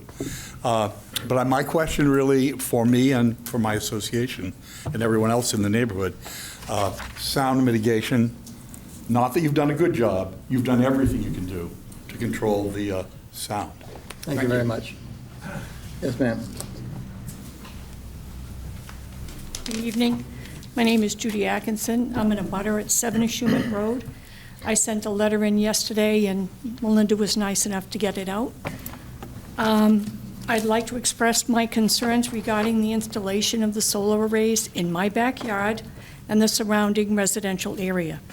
While I recognize the importance of renewable energy, I have serious concerns about the impact of this project on our community, property values, and local environment. The construction and presence of solar arrays will fundamentally alter the character of our neighborhood and diminish our quality of life. My key concerns: has the town done a safety or environmental study on its own? I have concerns about fire hazards, batteries, potential toxic materials from damaged panels, and changes to local drainage and flood systems. Is there a plan in place with the fire department in case of emergency? Many of us have stated that tonight. Loss of scenic value and wildlife habitat. The installation will disrupt the natural landscape, remove trees and vegetation, and negatively affect local wildlife, including deer and birds that frequent our property. Property value decline. I know there's people that say it's little. It's my property. It will decline, I can tell you that. Studies and local experiences show that homes located near solar arrays often experience a decrease in property value. Noise and disruption. The construction phase will bring months of noise, heavy equipment, and increased traffic, making it difficult to enjoy our backyards. Has the town done a noise study? And thank you for your time. Thank you. Excuse me. Yes, sir.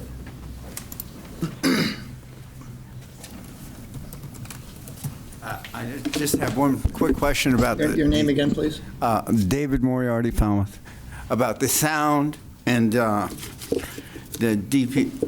These are three different projects. Now, what we saw up there on the board, was that one project, two projects, or three projects? The sound. Three different arrays. Three different arrays. So what were the numbers we saw tonight? Was that just for one, or was that for all three of them? All three. Combined. That they did a sound study? They were showing. Has there been a sound study done for this project? A sound study? Yes. We have not done a sound study. Well, I would suggest that we do a sound study. That would be my suggestion. Okay. For three projects. It's not just one project. It's three separate projects. Thank you. Welcome. Thank you. Yes, sir.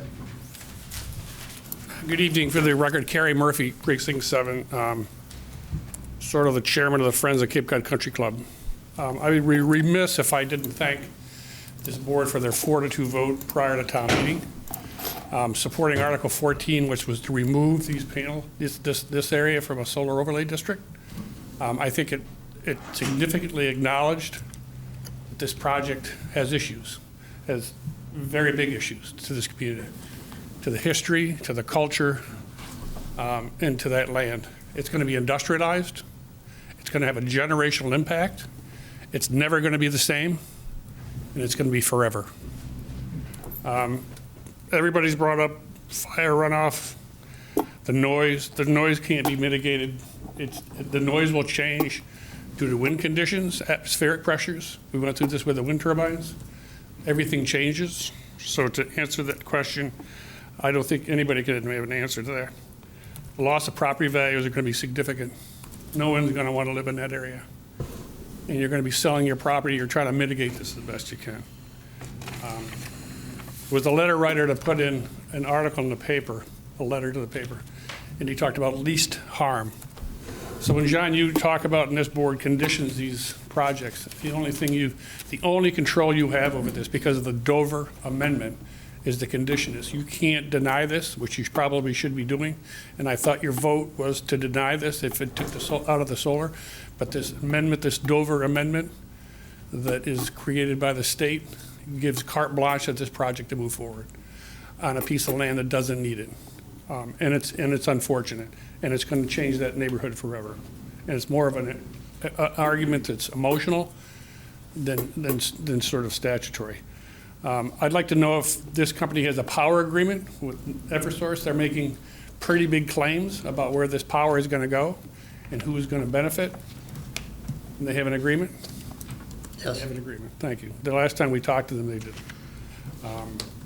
So who currently owns this property? Does Mr. Friel own this property currently? As far as we know. As far as we know. Is Mr. Friel here this evening?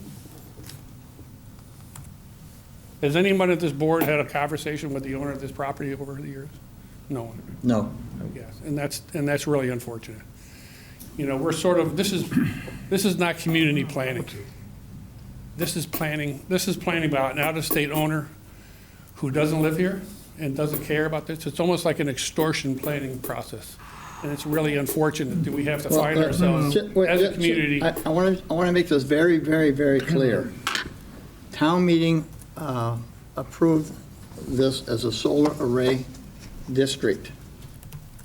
Not this previous town meeting, but what, 4 or 5 years ago? Correct. When it got approved at that point, this board could not deny it. We cannot, we're doing site plan only. We're not approving it, we're not denying it. We don't have that power. Because of the Dover Amendment? No, because it's zoned the way it was zoned. We could condition it, but we cannot deny it. All right, we understand that. I understand. There was a couple comments made that I have to take objection to. We have to operate, John mentioned that we do an open meeting. We cannot have individual meetings with people. It has to be done in public. If we met with the owner, it'd be an ex parte conversation with someone in front of our board. We can't do it. We're required to sit in an open meeting in front of everybody and have it be public. So you're mad at us for not breaking the law. I'm mad at you. I'm wondering why the owner of this property isn't here to ask the questions. You use some terms that are pretty harsh, right, then describing the planning board and our methodology. And I'm just pointing out, I believe we're required to do everything in open meeting in this forum here, and that's why we're here. Well, I agree with that. Okay. I'm very aware, and I didn't make an intention. So when you took a 4-2 vote to take that out of solar overlay, why would this board do that? When you didn't have significant problems and considerations with this project moving forward? I think you did, and I think this town does.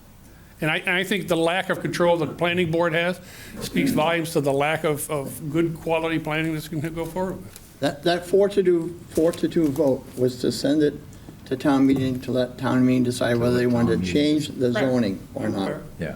I'm aware. It had nothing to do with whether we liked it or didn't like it. Right. We wanted to give the It was to town, give town meeting a voice. give them a voice. That was why I voted that way. Exactly. So is there anything else, Mr. Carey? Anything else, please? I do not. Okay. Thank you. Yes, Charlotte? I'm a town meeting member. I was there. I can recall how this came up.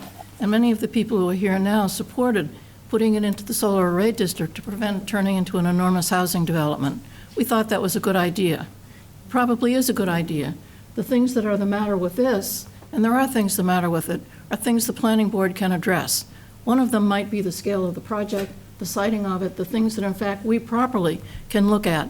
But it wasn't a bad decision then, and many other people supported it, not just town meeting members. So, and that's not a good way to plan. Having a bad option and a worse option. That's not a way to have to plan this significant piece of parcel. Well, this given private ownership, look at the options. Well, that's why I asked about where the ownership is. Thank you. Anybody else? Yes, sir. Mr. Cool. Mark Cool again, Precinct 6. Just a point of order from what you had said before as far as what options are available to the planning board on this particular hearing. I would contend and argue that you do have the ability to deny based on bylaws. If a element of the proposed project is non-compliant with the town's bylaw, you have to deny it. It's a violation. You can't approve it. You can't start making conditions. I don't want to debate this. The Well, town I'm just- council is here this evening. Maybe we can ask her to come to the podium and address that. Please. You're on the spot.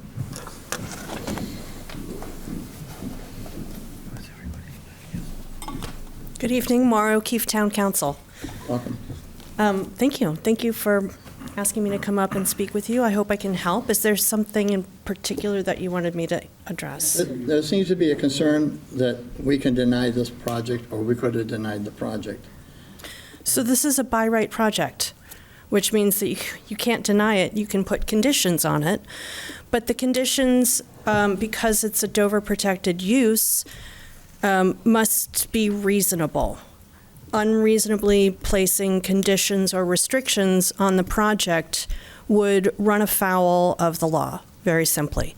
And here, it's easy to say what's reasonable because you have a bylaw that you can follow.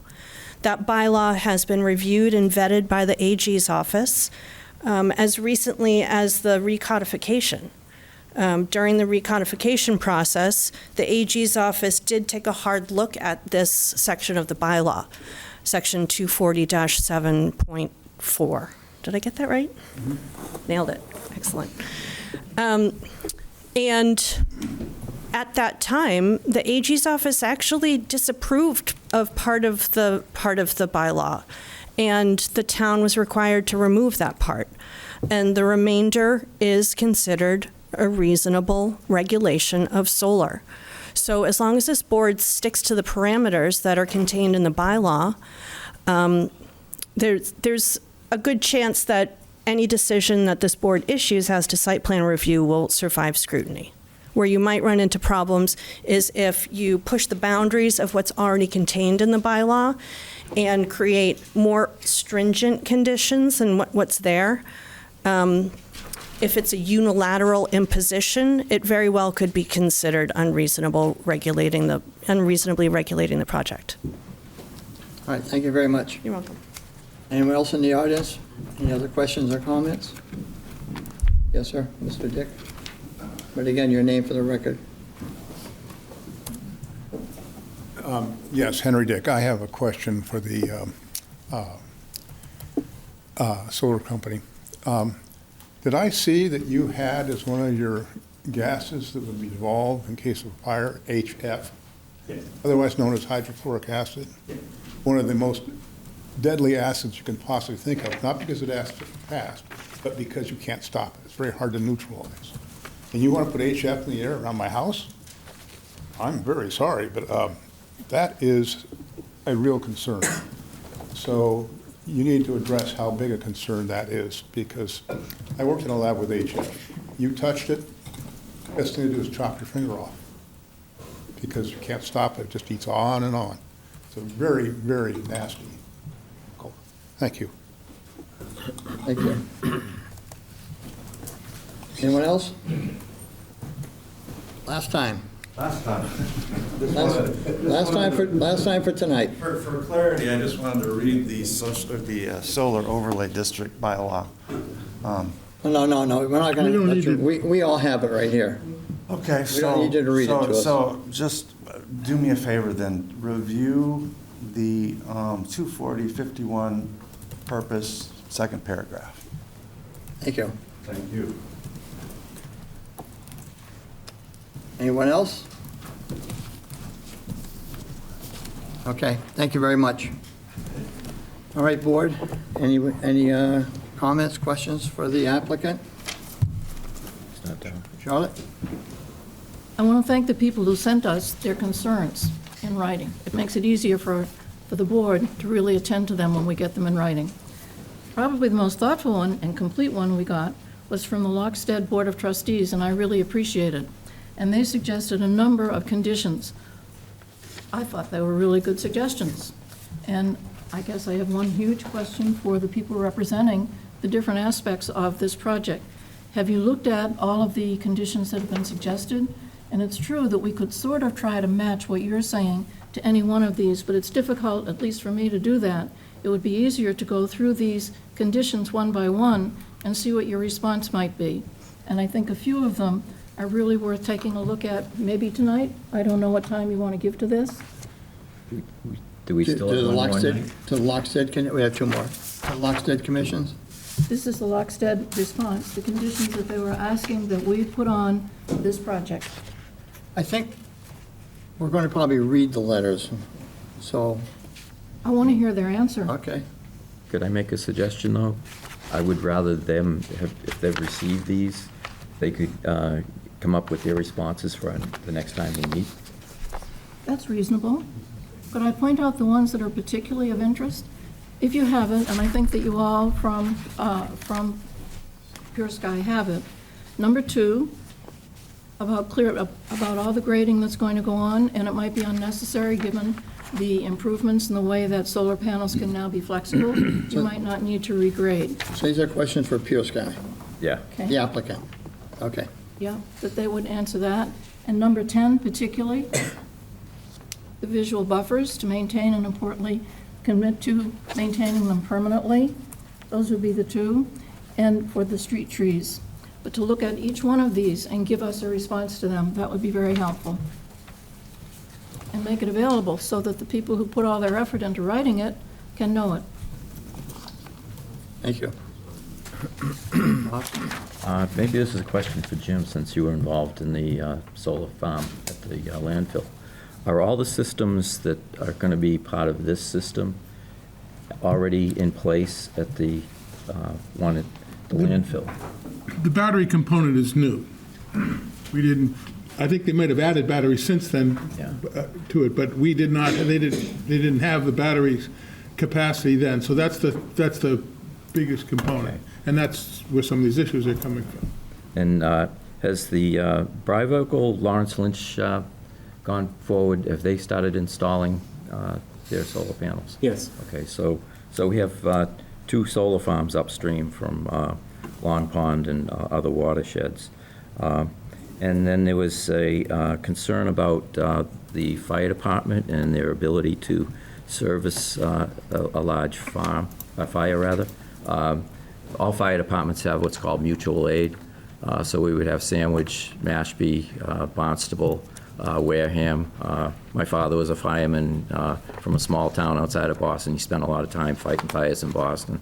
So that's part of the response. So if there was some sort of, if there was a forest fire in BB Woods, all those departments would be there. So, and I think, and just Charlotte brought up the number of housing units that could possibly go on that site. You have, 167 acres. You could possibly have thousands of housing units built out there. Currently, right now, we've got a proposal for 36 units on Smithfield Farm on Sandwich Road. We've got a 12-unit proposal for a 1.6-acre parcel on Broken Bow. So if people are building on these smaller parcels, you can imagine what would happen if 167 acres was just sold off to a developer. So that was my concern. Jim? A lot of questions were brought up, but one thing I brought up myself, and I thought I've heard it addressed clearly, and I'm surprised it keeps coming up. I thought we heard testimony about the decibel levels, of what they were at the transformers themselves and the inverters, what it was 50 feet or 100 feet away in the nearest house. And I thought that was settled, and yet people keep bringing it up that they're worried about the sound. I thought they addressed that. I thought it was addressed pretty clearly. I think one of the questions was the traveling of the sound across the water. They particularly mentioned, I brought that up too previously, Right. but they did talk about the distance and where these things are located. And I, unless they're not telling the truth, I think they have addressed the issue. Okay, thank you. Paul? Yeah, that's a very good presentation. I have one suggestion. All but 1 or 2 of the slides had a lot of room. and you could increase the font size to follow that much more easily. There is a standard in town of Falmouth for town meeting presentation. It doesn't apply here, but would be very helpful. Aside from that, at the last meeting, we talked about the concern that Eversource had with the battery storage. You addressed it to a limited, because we caught you surprised. And the comment was made that you're going to talk to them and come back to us with a more formal response. Is that still going to happen? Sorry, could you It just... doesn't have to be tonight, but You have to come up to if you're going to answer. So just on that interconnection thing, the application that we submitted to Eversource that they assessed the sites on included the battery and the solar. So there's no concern from Eversource's point of view about us putting the battery there. The interconnection upgrades that they're requiring are all factored in based on what we've proposed, the DC size, the AC side, the inverter type, and the battery system that we're proposing. And so we've had impact studies on each site individually, and we've entered into interconnection agreements with for each site individually as well. thank you. That was an initial concern.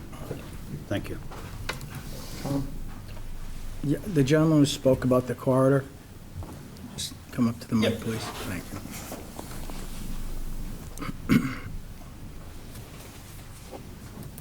You want to put it up on the screen? Yeah, could you put it back up on the screen, please? Sure.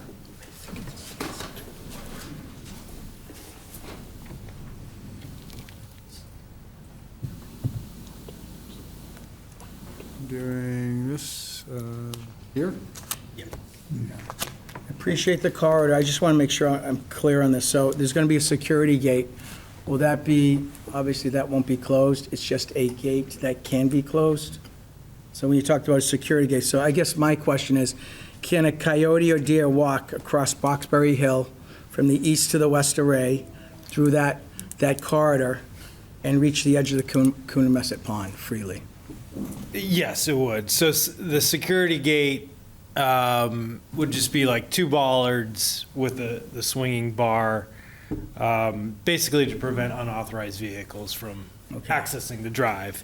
Right. But this area would be open, no obstruction for fencing, and so anything would be able to pass through. Okay, and how wide is that, just so can an emergency vehicle pass through there? So some initial schematics, and we need to refine this, and we are going to submit final plans. Initially, it was looking that at a minimum, the gap would be 59 feet at a minimum, and then widen up towards like 89, 90 feet. Okay.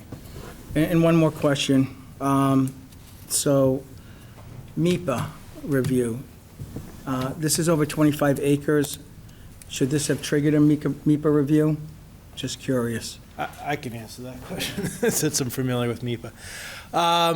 So the MIPA review process is a two-pronged test. Right. You have to have state agency action and trigger a MIPA threshold. To my knowledge, there's no state agency action associated with the project. Okay. All right, and just a question for anybody here. So it's a 40-year lease, correct? Matt Terry, I can speak to that. Yes. The term of the lease has yet to be finalized. Okay. It would be the non-binding MOU that we entered into with the Board of Selectmen that was the subject of the town meeting authorization vote a few weeks ago. And again, non-binding, contemplated a 20 to 25-year initial term with 5-year extension terms that could run as far as 40 to 45 in total, with no further rights to extend after that. And after the lease, the town takes ownership back? That parcel of land? Yeah, so the way that it would work, we would donate all of the acreage, the 137 acres that are the subject of this application, to the town. That would be done, our hope within the next year, if not sooner. We would ground lease back for each of these 3 projects a smaller portion. So when you're looking at these plan sets, the project areas with the fencing would essentially be the ground lease areas plus access driveways and easements for utilities and the like. So the balance of the acreage, when it's donated to the town, would be in the town's care and custody immediately upon donation. The portion that is within the project envelope would be covered by the ground lease. And so that would be for the term of the ground lease, however long that ends up being. At the conclusion of the ground lease, both within the terms of the ground lease and in a separate decommissioning agreement that were required by the zoning bylaw to enter into, but also enter into in the ordinary course in these negotiations with municipalities when we work with them. The decommissioning agreement will provide that Pure Sky is obligated to remove the array at the completion of its operation and to provide a surety to the town upfront, which would be based on a decommissioning estimate. An estimate provided by Pure Sky and then reviewed and approved by the town. And we'd come back before the planning board for that approval as well, where the amount of the surety would match how much it would cost in today's dollars to remove the array. That amount obviously increases with time. Right. The surety, which is typically a bond, which would be issued in the name of the town, could be drawn upon by the town unilaterally, gets increased over time as the cost to decommission ostensibly increases as well, so that the town would be protected against having to come out of pocket in the event that Pure Sky wasn't around to remove the array on its own. Right. Thank you. Mm-hmm. Any other questions, Tom? All set? Paul? No, I'm good. Just one more comment about noise.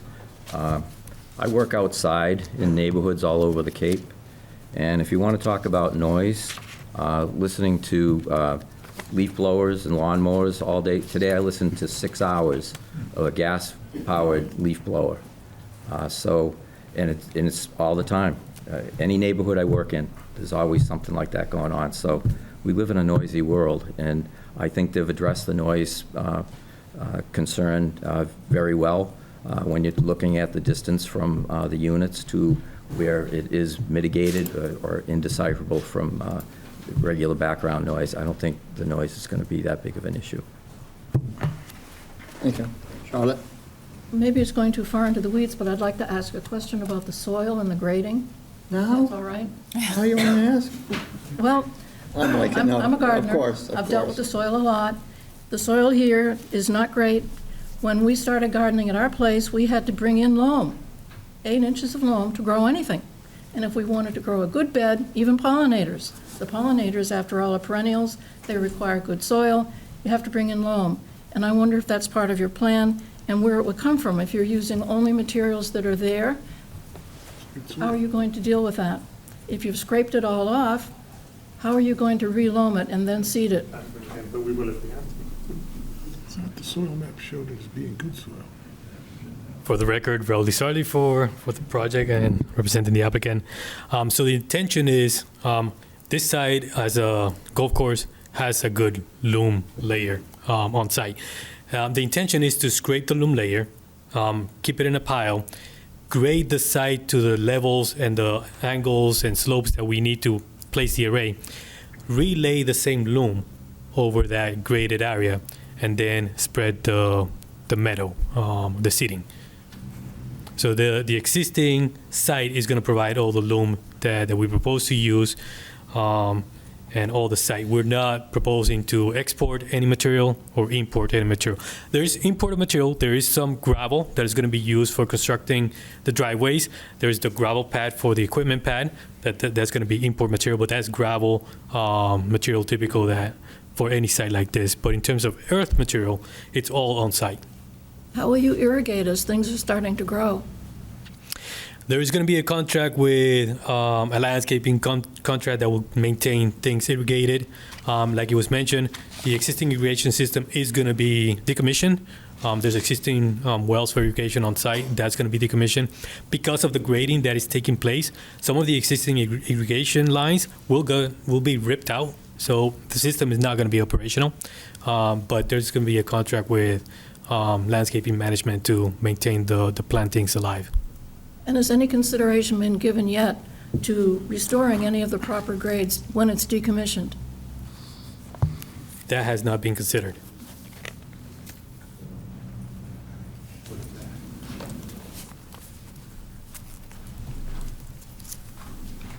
Would those be the original grades or the grades that the golf course was graded at? Because obviously the golf course was designed and built, so the original grades no longer exist. It's just the golf course. That's true. It'd be more nearly the ones that they are now before you start. And yet what you're proposing to do is build up 5 or 6 foot berms along the roads. Yeah. And that's not going to be very natural looking. It will look like the landscape around reservoirs, actually, where they've made an effort to do that kind of thing. So it wouldn't look natural. How would you restore a more natural look to it? Yeah, something to consider. We do purposely create these earth berms for the purpose of screening.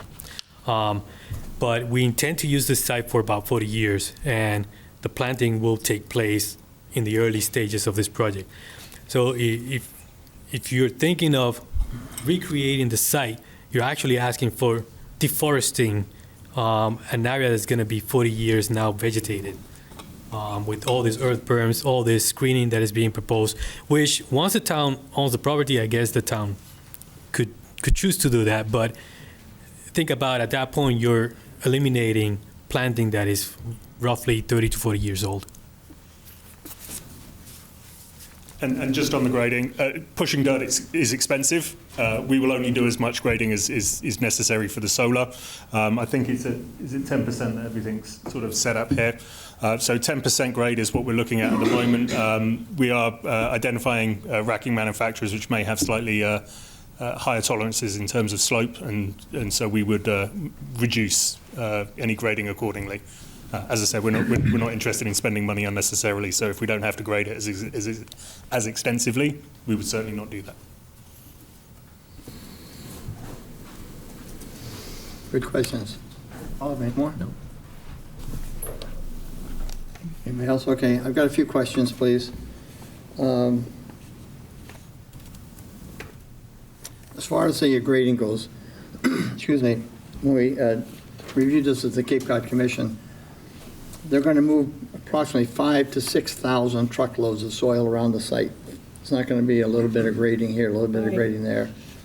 And the testimony that I saw before is the golf course as it is now is the way it was. They did very little grading in 1927 to make the golf course any different than that we see it. But they're going to level it so they can put the panels in. One of the questions I have is I would like to know what the expected life of the panels are that are proposed to be used here, please. So the expected life of the panels are for the life of the project. That you're proposing to use here? That we're proposing to use here is a 40-year lifespan. 40-year? Yeah. Okay, thank you. And Sorry, 4 or 40? 40. 40, yeah, it's for the life of the project. Okay. Thank you.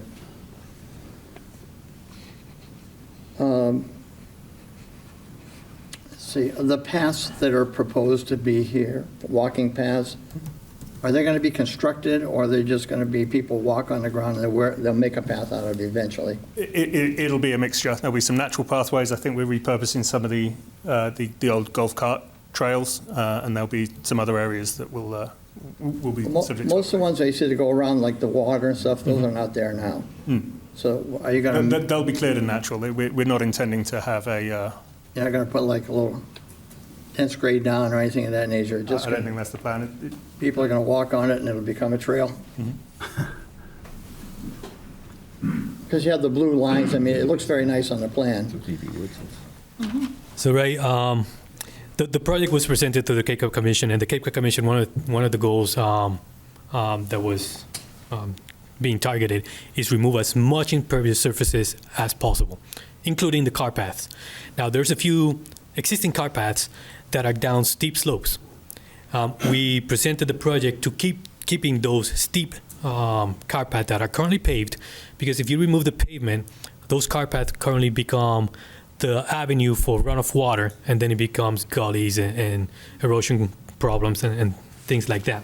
So there are certain sections of the existing car paths that are proposed to be remaining. The big section of existing paths is within hole number 18. Hole number 18 at the low portion of the the topography is very close to groundwater. It's kind of wet at times. If we remove the paved surface, then people are likely going to be walking in mud. So to prevent that, we're going to keep that section as paved. So there's other sections that we're keeping the existing paved cart path. These cart paths already go onto town properties, those pathways. That's not part of this project. So those paths that exist beyond the property limits will remain as they are. If they're paved, they'll remain paved. The majority of the new path through the Cape Cod Commission process, they're not going to be paved. So they're going to be dirt or lift leader, just clear paths for pedestrians to be able to walk through. So it's not a path that you're going to create, it's just going to be created. Right, so As people use them. The ones that are going to be intentionally created by the project is because the proposed fencing cuts off the existing paths. So this new path is going to be just outside the fence and just follow along the outside of the fence. Those are the ones that we're creating. We're creating some along Boxberry Hill. That's going to follow the topography from the proposed earth berms. So it just follows the curvature of those earth berms. We did agree to include an existing path along the south side of Round Pond for the south array. So that's an existing path. It's not a paved path, my understanding. It's just a path that car paths can actually drive through and get from hole number 5 to hole number 8. And it's not paved. The other one that we're proposing is the one on the west array, on the northern part of the west array. But this is within areas that we're already grading and putting a fence. It's just going to be outside of the fence. And there was a question about the path that ends on Boxberry Hill Road. You're going to make an adjustment on that so people don't have to, you said you're going to cross over what now is the existing cart path. So, right. I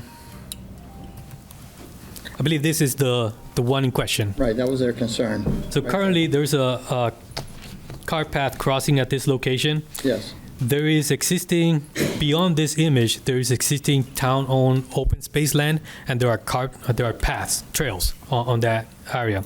We're proposing to connect to those trails for the town-owned open space land with this network of trails.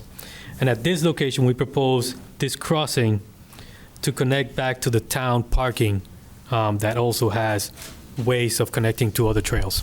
Okay. All right, thank you.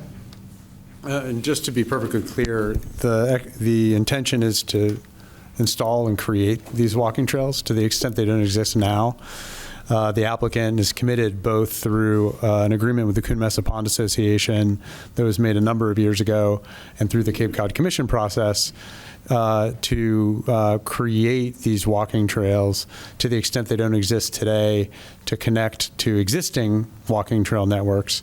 We wouldn't just leave it to folks tromping through the woods over time to create the trail. They'll be constructed by the applicant in coordination with the town. All right, great. Thank you very much. Charlotte, another question or comment? It's a comment really more than a question. What is or isn't reasonable is a very subjective thing. One person's reason is different from another's.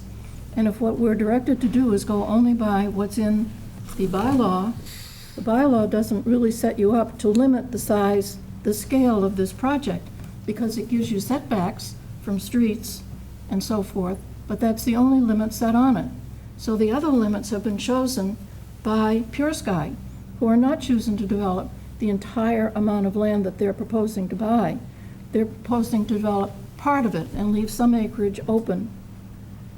But we could look at that and see, is it a reasonable amount that Pure Sky has chosen to leave open, given the neighborhood that it's in? It appears that they're purchasing everything but they're purchasing everything.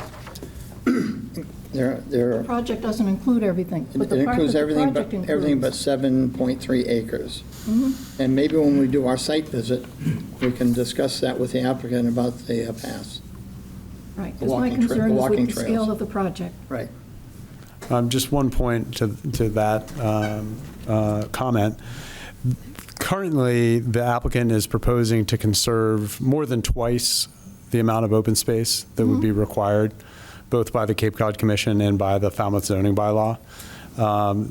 each of the regional and local authorities have a formula for mitigating areas that are disturbed. So if you cut down 10.2 acres, then you're obligated to either restore or permanently conserve, or a combination thereof, twice that. So it would be slightly over 20 acres. What we're proposing is to permanently conserve over 42 acres. And then when you add that to Round Pond, the amount of acreage that's either legally going to be conserved or is functionally conserved will be around 55 acres. So out of 137 acres, you'll have 55 that are permanently conserved. In terms of the acreage that will be subject to each of these 3 projects, it's about 57 acres. So relative to the total 137 acres, the project envelopes are a fraction of the total acreage. There's a maximum size to solar arrays that are set by state regulation at 5 megawatts. So you can't exceed those. We don't here. And in some cases, the proposed projects are smaller than that. But the size of the projects have been designed to balance impacts on the environment, to comply with state and local regulations, and also to ensure that the projects are economically viable. So shrinking the size of the arrays risks the financial viability of the projects and could potentially be construed as an unreasonable regulation because it would be a reduction in size for the sake of a reduction in size. So the part of our goal was to create a balance where our open space conservation well exceeded what we would be, the minimum we'd be required to conserve under both regional and local requirements. It's a well-designed project. I'm not saying that it's not. I'm just saying that for the area that it's in, it's industrial size, so it's out of place. So it would have, and I understand all your arguments. I realize that those are the arguments that would be made. They undoubtedly would be successful so that you could go ahead, but it is too bad.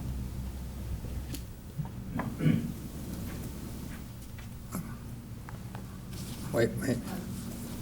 Anybody else on the board?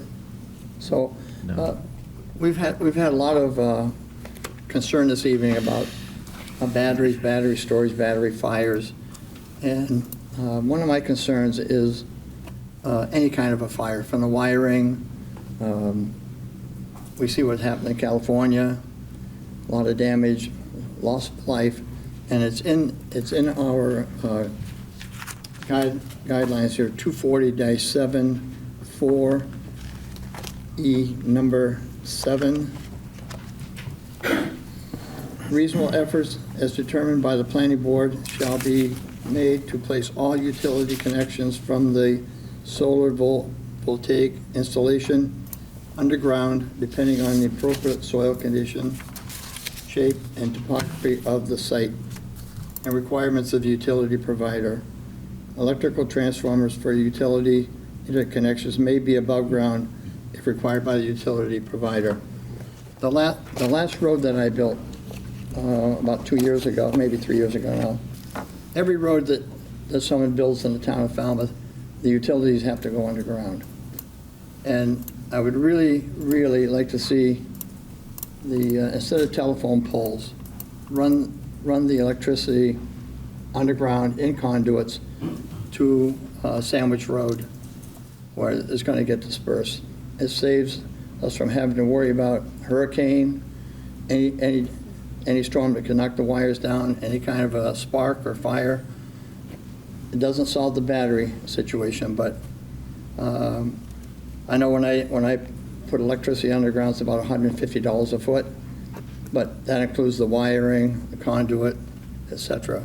And I would really like to see the applicant consider going underground from the batteries to Sandwich Road. And I see you have a utility agreement for all 3 arrays, if I understand it correctly.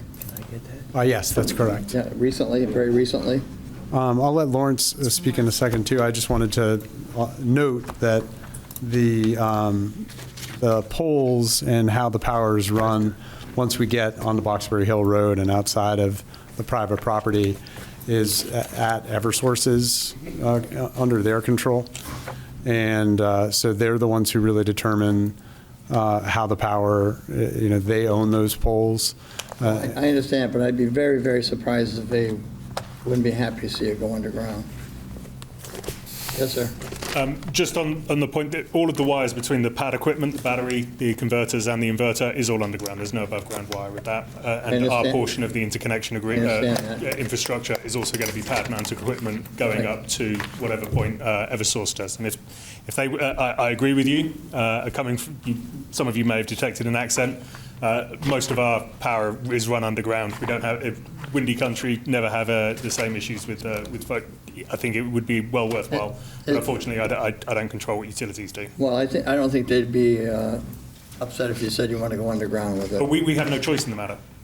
Well, then we'll have a conversation with them. That conversation would go nowhere because they can't. It is more expensive than the poles. They wouldn't be able to charge us for their decision. No, I know it wouldn't be their cost. It would be your cost, not theirs. They can't penalise us by saying that they're going to do it and then charge us more than every other interconnection. I understand that. Yeah. I've done a lot of utilities, so. Yeah. So everything that we control will be underground. The utility is up to them. Well, it's in our guidelines to ask and to pursue that it go underground from your site to. I would gladly provide you with the contact Road. at Eversource for those discussions to happen. Okay, good. If you can leave that for us at some point. Thank you very much.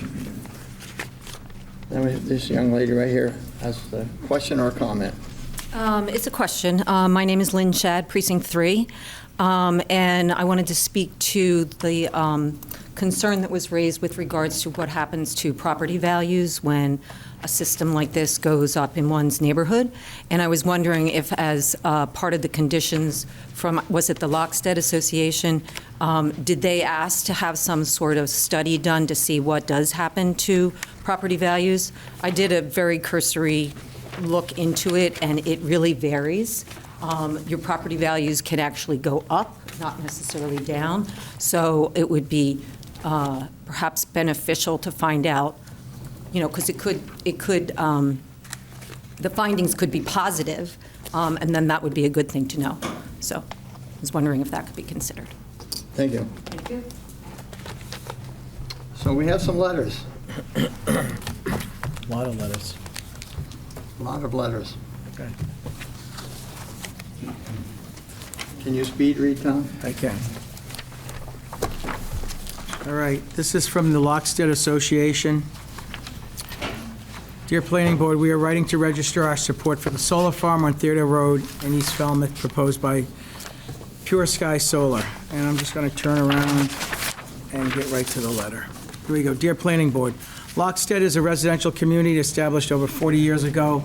Many homes, as well as our community center and beaches, have frontage on Coonamessett Pond and enjoy views of the water, as well as a golf course located on the eastern shore of the pond. We agree that the proposed solar PV development is hugely preferable to housing, but there are conditions, which, as abutters, we ask the Planning Board to incorporate in their decision. We make these requests to maintain the natural beauty and healthy environment of the pond and surrounding areas. We use the pond extensively for swimming, kayaking, fishing, and other recreational purposes, and want to work together to propose conditions that will assure the peaceful nature of the area and safe water quality of the pond.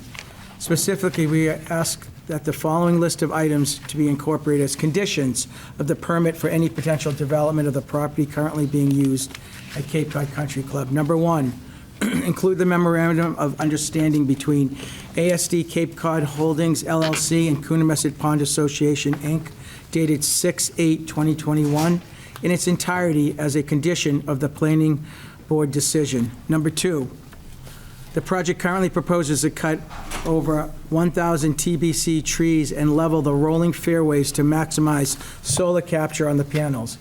As today's panels can adapt to a wider range of solar angle and do not require flat mounting service, we question whether the extreme proposal is really required.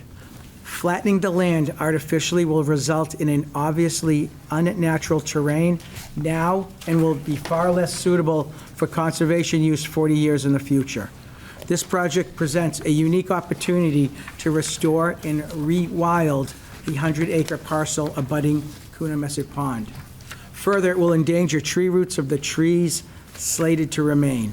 Consequently, we suggest that the planning board engage a large solar panel engineer at the developer's cost to peer review the developer's layout and recommend ways to allow as much of the natural slope to remain. Number 3, require as part of the regrading work that all existing topsoil will remain on-site and reused for planting. Number 4, require that the recreational trails that connect the Crane Reservation to other adjacent conservation and recreational areas will not be interrupted by the establishment and/or operation of the solar farm. The developer shall work with the local trail associations to provide a mutual agreeable route through or around the solar development to connect the trail systems. Number 5, require that any chemical treatment to manage or destroy plants or animals will not be allowed. Number 6, require that grass cutting will only be allowed between 7 a.m. and 7 p.m. on weekends, or weekdays, that is. Number 7, require that fixed lighting systems are not allowed and any temporary lighting must be dark sky compliant. Number 8, require that maintenance, except in emergencies, will only be allowed between 7 a.m. and 7 p.m. on weekdays.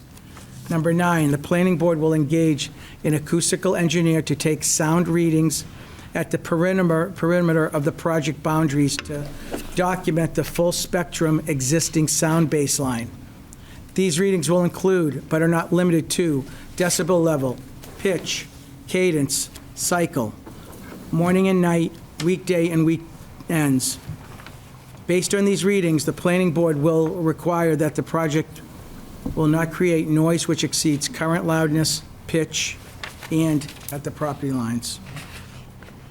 10, maintain and, as importantly, increase the visual buffer along the pond since sight lines across the water will otherwise see solar panels instead of green rolling fairways between high canopy trees. Plant understory trees and shrubs below existing trees carefully to not endanger root systems of existing trees.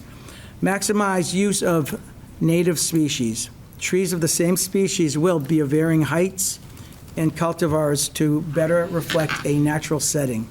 Trees must have at least a 3-inch caliper. New plantings must be properly watered by the solar developer for a minimum of 2 years. Any plants, shrubs, or trees that die within the time of the lease will be replaced in kind and size by the solar developer. Maintain the existing slope down to pond to preserve existing vegetation, especially existing trees at the top of the slope, since they provide the greatest visual buffer. A planting plan indicating species, size, and quantity shall be produced by the solar developer and approved by the planning board prior to any clearing, grading, or construction work on the site. The planting plan will be peer-reviewed by a Massachusetts registered landscape architect familiar with use of native species to create a natural venue and who has Cape Cod experience and expertise. The peer review fee will be paid by the solar developer. 11, require that the solar developer provide osprey stands on the solar farmland every 600 yards, or as recommended by the International Osprey Foundation and the local Audubon Society, and maintain them for the duration of the lease. The stand shall be a type approved by the International Osprey Foundation and the local Audubon Society and be located along the Coonamessett Pond shoreline. Number 12, require that the overall project will be done in conjunction with the Audubon guidelines and recommendations for a wildlife sanctuary, and the solar developer will seek wildlife sanctuary certification. Number 13, require flower and seed mix to be sown between solar panels will be native grasses suitable to attract pollinators and other elements as recommended by the UMass website, link below. Number 14, require that all fencing be installed to allow minimum 6 to 8 inches from the ground to the bottom of the fence to allow for critter passage. Top bar installation is not allowed in any chain link fencing.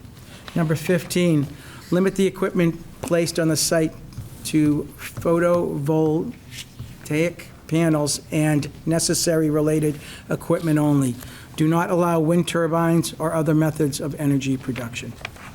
Okay, next letter. Dear Planning Board, I am writing to you regarding the December 9, 2025 meeting for the site plan review process for the solar farm proposed for Cape Cod Country Club, property by Pure Sky Energy. The following is found in current Town of Falmouth codes, Chapter 240-94 zoning standards under Article XX Wildlife Corridor, pages 74 to 76, Section A, subsection 3, where it clearly states, in quotes, fencing or any structural barrier to wildlife movement within corridors shall be prohibited, unquote. Therefore, I ask the Planning Board if this proposed solar farm is sited on Cape Cod Country Club property in the Silver Overlay District, which is also in a wildlife corridor according to Town of Falmouth maps. Isn't the site provided from having a fence of any type surrounding the 3 solar farms? I believe this bylaw should be enforced as it applies to the site plan review of this applicant. Sincerely, Robert Young. Next letter. Dear members of the Falmouth Planning Board, as a resident of Lockstead Association and butter of the Cape Cod Country Club, I have a comment in relation to the Pure Sky Solar Array project. I am in support of this project, but would like to board to request that Pure Sky improve the current plans for walking trails for the safety and enjoyment of the users. The walking trail does not, unfortunately, include a loop, and therefore users are likely to walk on Boxberry Hill Rd to return to the parking lot. This narrow, winding road has no sidewalk or shoulder and would present a danger to the pedestrians. I would suggest that the Planning Board request that Pure Sky, number 1, safety, either create a looping trail within the property or create a simple trail shoulder sidewalk along Boxberry Hill that would make it safer for people to return to the public parking lot at the northern end of the pond. Number 2, enjoyment.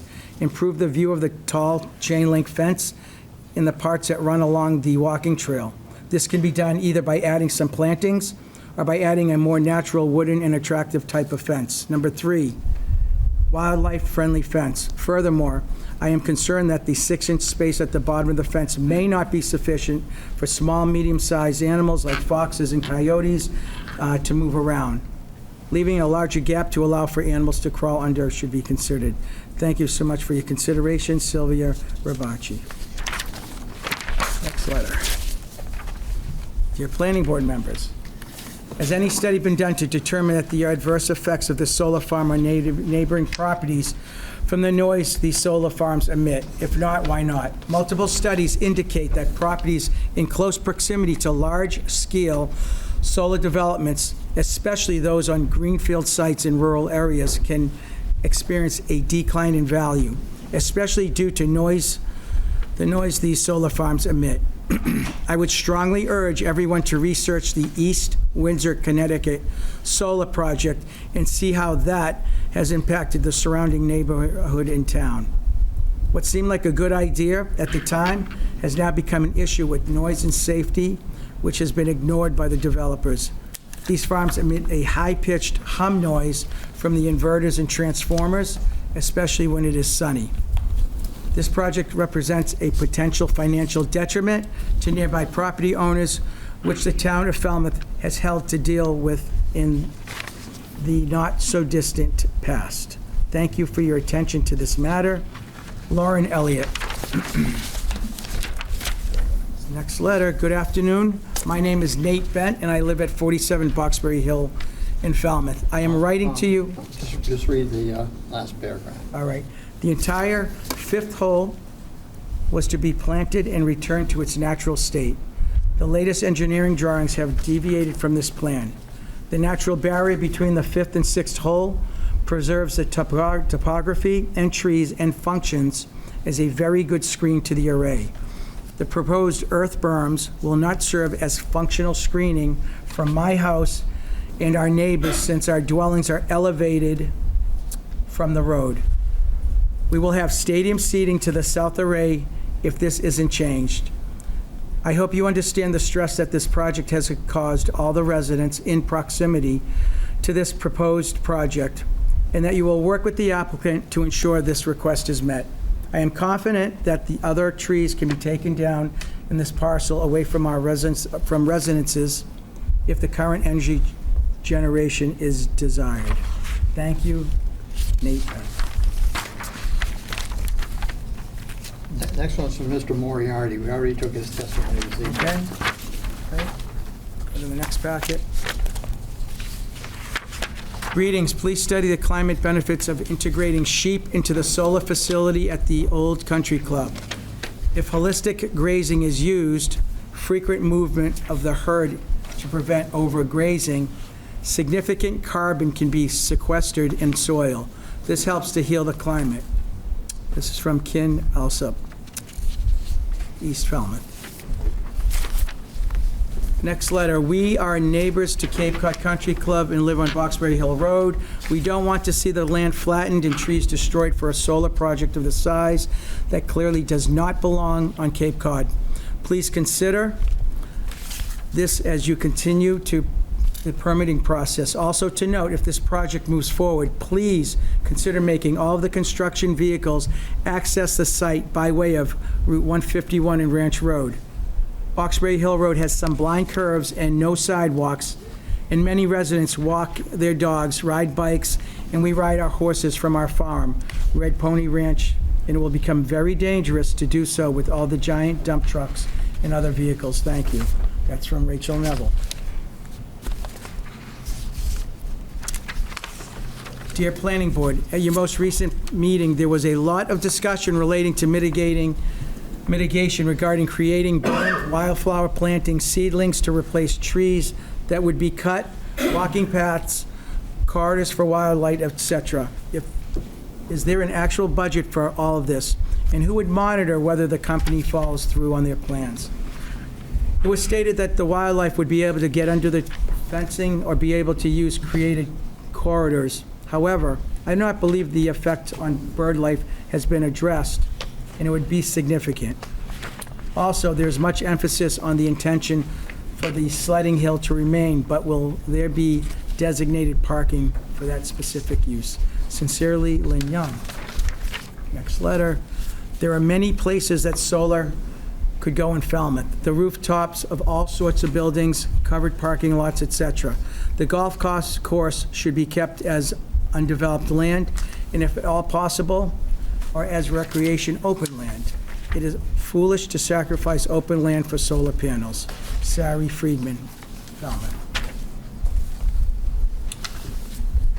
Hi, Jed. I watched the meeting on November 25th, as I was unable to attend. Unfortunately, I will be unable to attend on December 9th and want to get an additional request into the record as follows.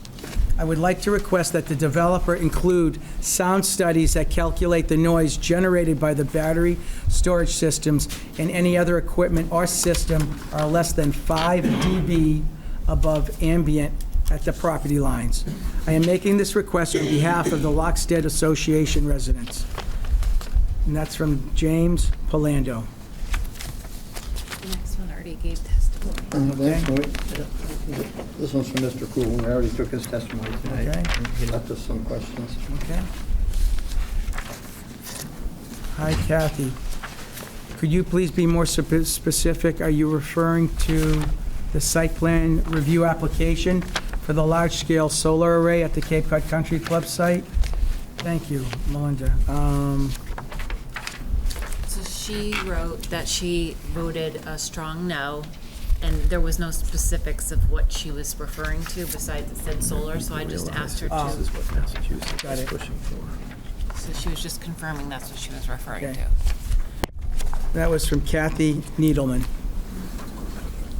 Okay. Getting close. Almost done here. Come on. There was a post on Anything Falmouth by the Planning Board asking for public comment a day or so ago. You can look it up, but okay, here is my opinion. I understand this project will not lower the cost of the town's electric bills, so who is benefiting? It will cost millions of dollars and will ruin a huge natural area, not to mention put our water supply at risk.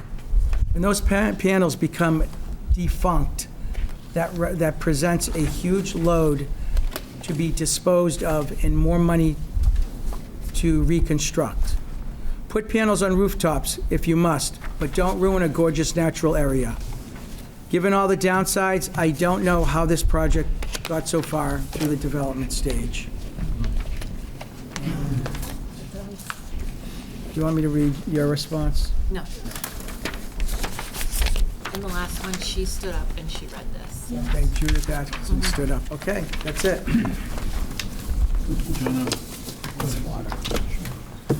I have a question for the developer, just to refresh my memory. What is the program that the state, is it SMART? There's some kind of, what is that, when did that come out? Because that's the one that gives you all the incentives, the rules, and everything you follow. The state's really telling you how to do this, right? Yes, so when solar was originally released into Massachusetts, it was under a program called the SRECs, which was Renewable Energy Credits. When the SRECs went through various different iterations, it then became the SMART program, and I can't remember what it stands for. We just always refer to it as the SMART program. There is, as of Friday, they've just released the guidelines for SMART 3.0, which is the next iteration of the SMART program, with the rules and regulations and qualifiers in there. Any other questions from the board? Comments? No? Mr. Terry? So just to put a bow on things for this evening, I wanted to see, we obviously have a fair amount of questions and comments to respond to, both from testimony this evening and from letters that have been submitted. So our intention will be to do what we did for this hearing, which is to put our responses in writing and submit a letter to the planning board in advance of the next hearing. With that in mind, I just wanted to see when the next hearing will be so that we can... Yeah, the next hearing is December 30th. Okay.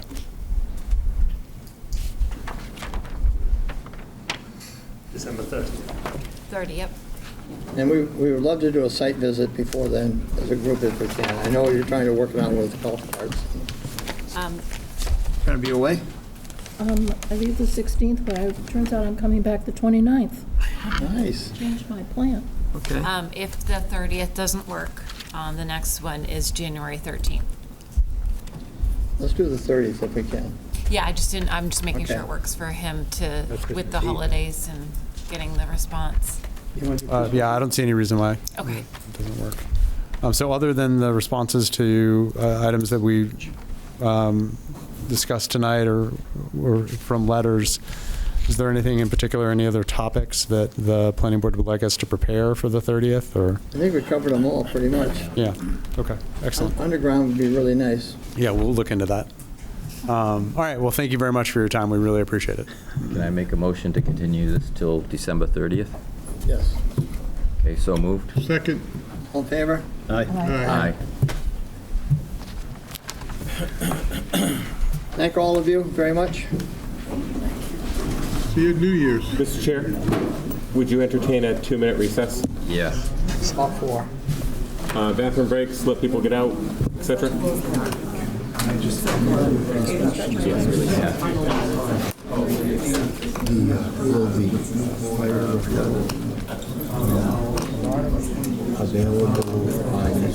We're hoping so, yes.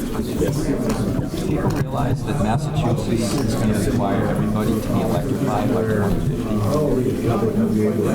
They're ripping up gas lines. I'm not sure. The fire department will likely not be How here. about the stretch code? What's that do? But they will submit a referral, Compliance just like with all of the our. hers. Some can't even put And you can gas. access any of that information. You can, but if you come got inside inside. the office. Yeah. Yes. Yeah. Yep, you got it. Gas, from oil to gas.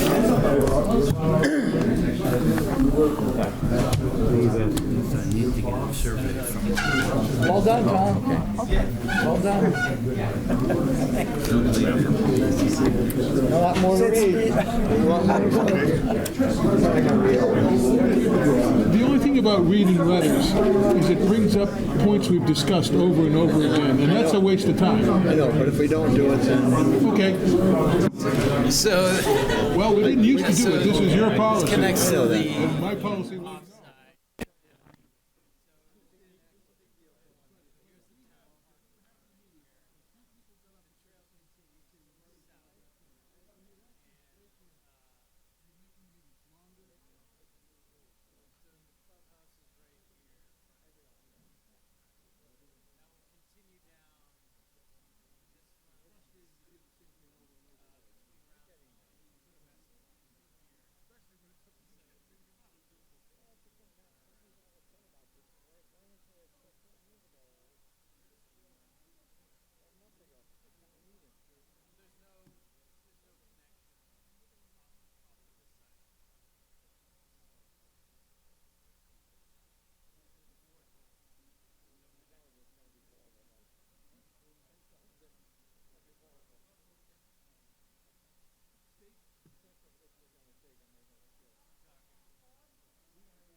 Wendy's.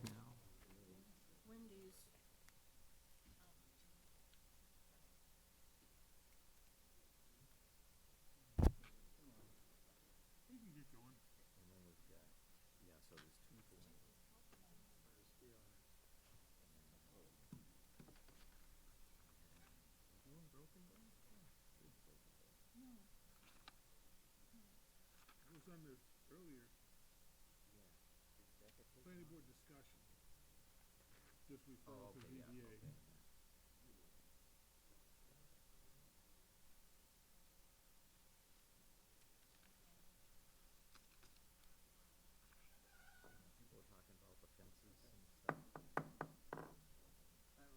Go back into session.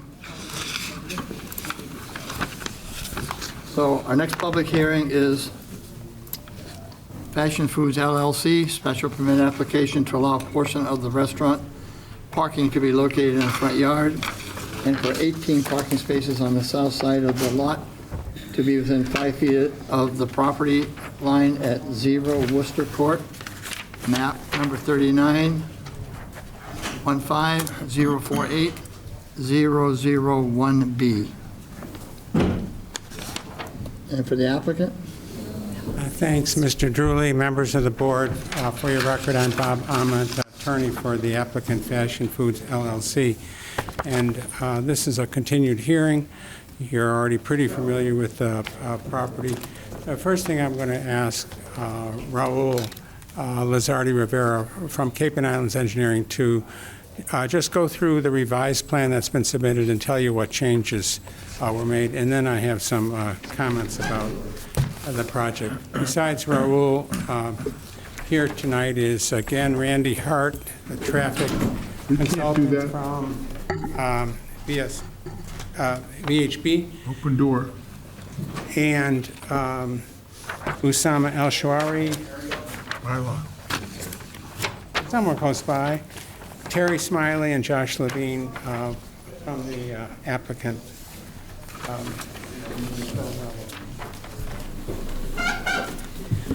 Good evening. For the record, Raul Lizardi from Cape and Islands Engineering. We're the engineers and land surveyors for the applicant and for this project.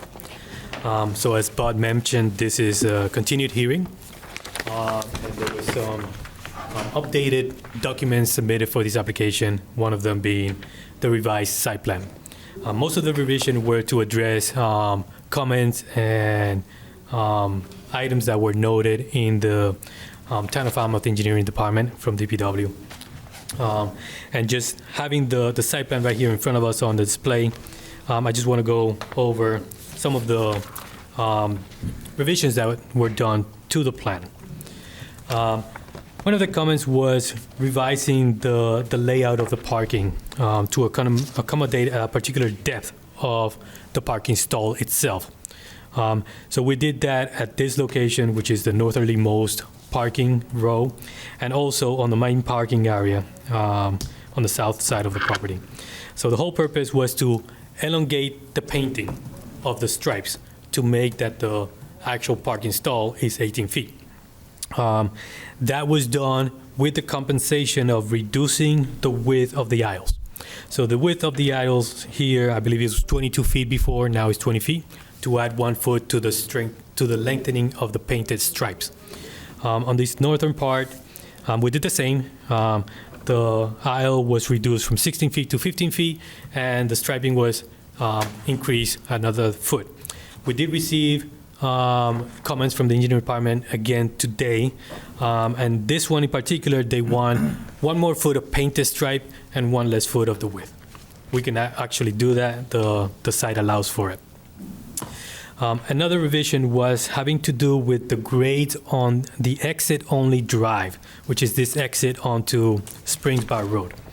The original design had a slope on this driveway of 10%. The town engineer said they should not be more than 8%. So we did revise the site plans to regrade the site and produce an 8% slope. For that to take place, you will notice that this landscape island between the exit drive and this first parking space got bigger. That was done to be able to separate the flatter grades on the parking to the steeper grades down the slope. There is roughly a 4 to 5 feet drop at this location from the existing site to the grades on Springs Bar Road. So that's the main reason for that change there for the grading.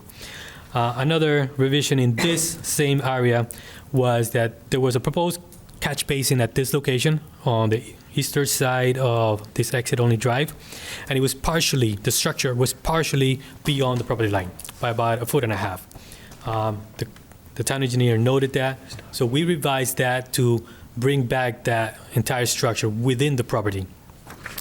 Another comment on this same driveway was that portion of the driveway, and again, this is because Springs Bar Road slopes from low grades on the east side towards a high grade on the west side, and the driveway has to meet that exact slope in order to connect to the driveway.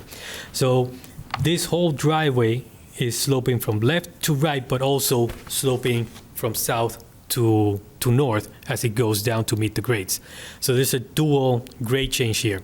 The only physical structure that I envision that can collect runoff from this driveway for the entire width is to add to the catch basin a trench grate. So we did propose a trench grate the entire width. We did receive in the town engineer comments that they don't want trench grates. We do ask for this board to allow this trench grate at this location. It is only to collect the little triangle piece of pavement of this driveway that would otherwise be bypassing the catch basin. The trench grate will intercept it, send it back to the catch basin, which will send it back to the leaching system. Why do they not want the trench grate, the drain? They have a position that they don't want trench grates in the town of Falmouth. Is it going to flow into the other drain that you have designed there? So yes, it is. There's a detail. There's a detail on the design plans, and the trench grate has a pipe that connects to the catch basin. The catch basin has a pipe that connects to the leaching system. So everything is connected to the same system. It's just capturing, I believe, it was something like 100 square feet of pavement area that would otherwise bypass this catch basin.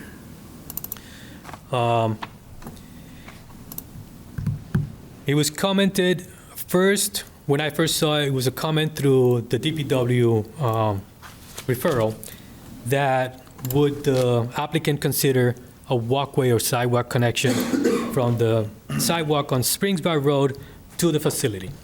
It was commented at this hearing on the first hearing night for this project. We talked with the applicant, and we came up with this idea of a parallel walkway along this side of the property. What this forced us to do is to create a 6-gap separation between the dumpster area and the loading zone area to create a crosswalk, and that will connect anybody who wants to use this way of accessing the site to have a pedestrian walk. In the referral or comments that we received from the town engineer today, he says that the town should consider whether this should not be a proper sidewalk, should it be nothing, or should it be somewhere else? But he leaves it up to the board to decide on that walkway. Another revision is there was a series of parking signage on the site plan, and not all of them were clearly identified what they were. The ones at the end of the accessible parking spaces were obviously the parking spaces limitation parking signs, but there are 3 other signs that is for pickup orders and 2 other signs that is for delivery pickup orders. So that has been identified on the plan. There was some comments about where will the snow piles be. So the plans now shows that this landscape area to the north would be a designated snow piling area. The landscaping area to the east will be another landscape area. It is possible that the westerly one is another landscape area, but typically developers don't like plowing and piling the snow in front of their business because it hides the business. But if it's a big storm, then that area is also available. Turning out of this proposed exit-only drive, we do add a new set of signage at this location. This is an exit only, and we call it out that customers will take a right turn out of this exit. But we do want to allow the dumpster truck and the delivery truck to take a left turn. This signage is intended to alleviate congestion and traffic on the intersection. So instead of having everybody, all the customers go out this side, the ones that will eventually carry on driving east on Springs Bar Road have the opportunity to come out this driveway and go quickly on to their destination. The delivery trucks and dumpster, the delivery truck, for one, has no business taking a right turn here. You can imagine the next intersection, which is another headache on Mar Vista. There's no reason for delivery trucks to go that way. The delivery trucks that service Wendy's will service the site and will find their way back to Route 28, where is their main route to go to their next destination. That can only be done, or it could be done if you take a right, but the preferred and easiest and comfortable way to do it is to go back left on Springs Bar Road. So that we want that driveway and that signage to allow delivery trucks and the dumpster truck to take that left turn. The landscape plan was revised and submitted. One of the things that was added to the landscape plan was a hedge along this parking to screen the parking spaces from the public view and to screen the lighting from those headlights. There was screening added to the easterly property line. Arborvitaes are proposed there to provide more privacy to LPP, which is Little Pond Place. Several other comments that I want to touch on from today's town engineer's comments. So most of the comments, about half of the comments, he checked off as being addressed already.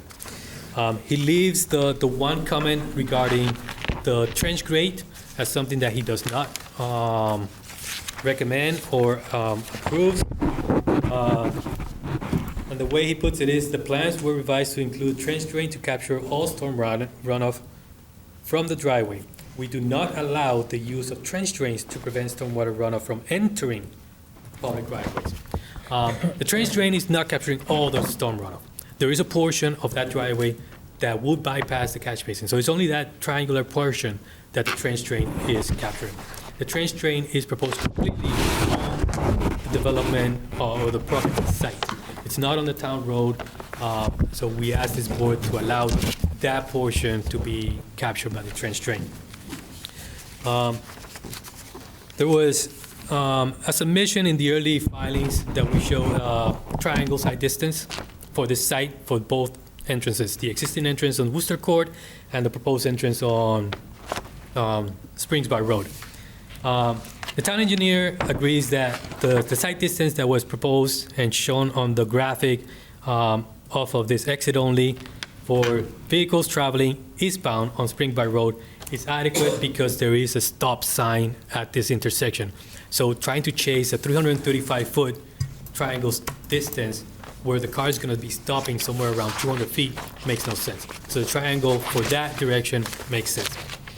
The triangle that we show for vehicles traveling westbound on Springs Bar Road, we show that we exceed the 335-foot minimum requirement according to the town engineer.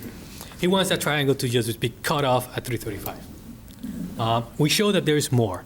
I mean, this board can approve the plan as is. If the town engineer wants a revised one to cut off that triangle to 335 for the curb cut permit purpose, we can do that. Similarly to the curb cut on Worcester Court, from travelers going northbound on Worcester Court, we have that there's more than 600 feet of a visible triangle sight distance.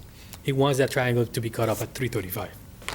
On the people that are, or drivers that are driving southbound on Worcester Court, we have over 400 feet. He wants that same triangle to be cut off at the 335. So this is just a triangle reduction. Instead of showing what we show of 600 feet and 400 feet, cut it back at 335. It's just a graphical illustration. It doesn't change the project at all.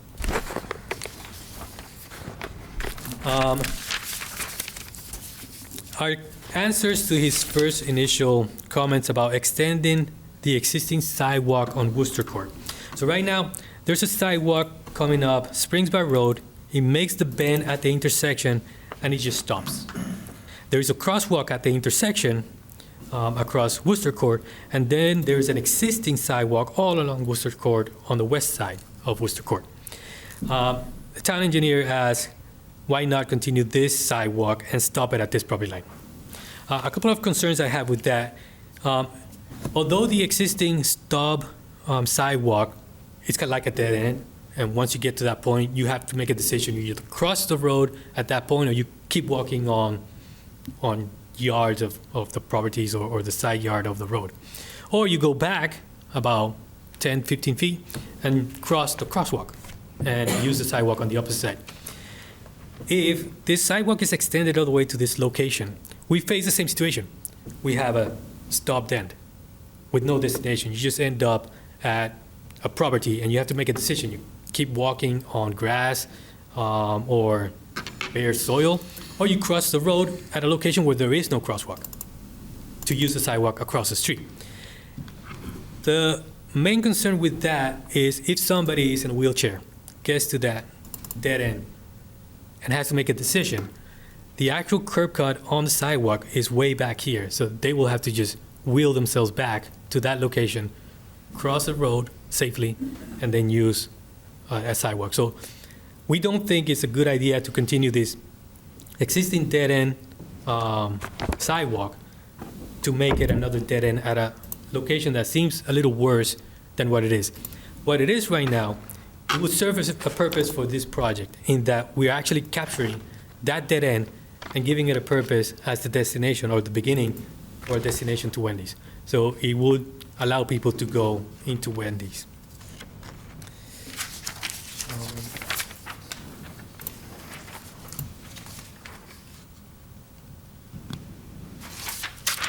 So we still are asking this board to allow the widths of these two sidewalk curb cuts, and the reasoning is the delivery truck movement. We did provide a graphic of the width of this delivery truck, what it needs. If we don't have this width, the back wheels of the trailer of this truck is going to be running off the pavement, and we've seen it on different sites where they run off the pavement and they just make the rut lines on the landscaped areas. So we're asking for this board to allow us to proceed with this curb cut, and the town engineer in this follow-up comment says that it's up to the board to decide, but he did say that the graphics for the turning movement show the reasons why, but it's up to the board to decide. And with that, I'll pass it back to Bob. Thank you. Question? Just on the sidewalk, did you weren't clear, you were saying you really didn't like the sidewalk, you kind of put it there, the one going down to Spring Bars Road. What's the slope of that sidewalk, that little piece? So at this section, this is about a 10% slope. It's fairly steep. It's going to be a skateboarder chute right onto the road. Thanks for bringing up that question. We actually are not very happy about that sidewalk there. It is steep, as you've surmised. The other concern we have is that if there is a access route from that Spring Bars Road location, it has to be handicap accessible. It's not required. Can't do that 10%, right? No, we can't do 10%. Let her go. And we have talked, Raul has been in touch with the Architectural Access Board. They said, you don't have to put that in, but if you do, it has to be handicap accessible. Now, the distance from somebody walking on the existing sidewalk to this point, all accessible, all appropriate grades, up to the patio where the entrance to the building is only about 50 feet longer than if you come up here, go all the way to this point, cross on this sidewalk, then come back and go to the same point. We've thought about it and think that what a good solution might be is to not construct this difficult to construct sidewalk. And by the way, if it is pavement, the curbing needs to be different, and it may also affect the existing trees. So we just have a lot of problems with constructing that. But maybe what we should do is actually provide for this crosswalk here. And then people, I would guess mostly kids, who want to go up this path, and they may make a path, but it's not a route that needs to be accessible. They could do that, and we'll provide a safer place for them to cross. But leave the, otherwise leave the handicap accessible route as we showed on the original plan. Now that is a decision that the town engineering office in their referral today really said would leave it to the boards. So you can make that decision, and I think it's worth something to talk about. The other thing I want to say, because it's a change, is that we also have a revised building plan. So let me get that for you.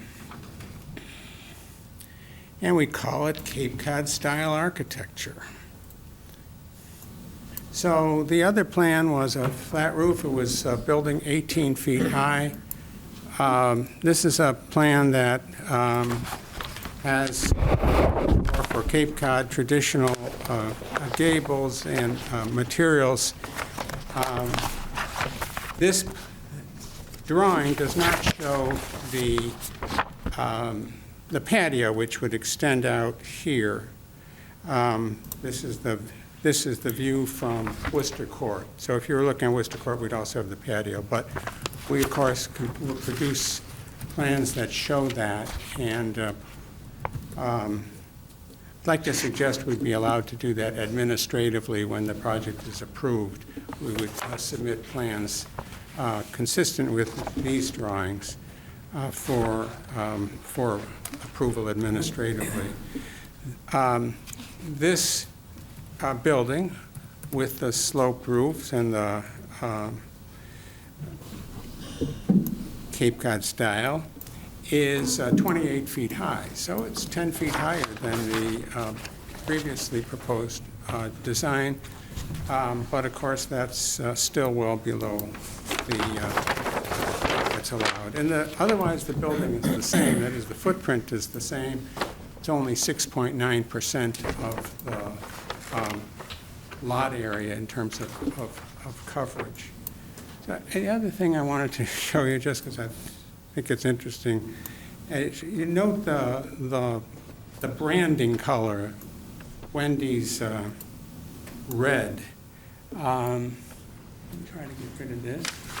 I want to show you this.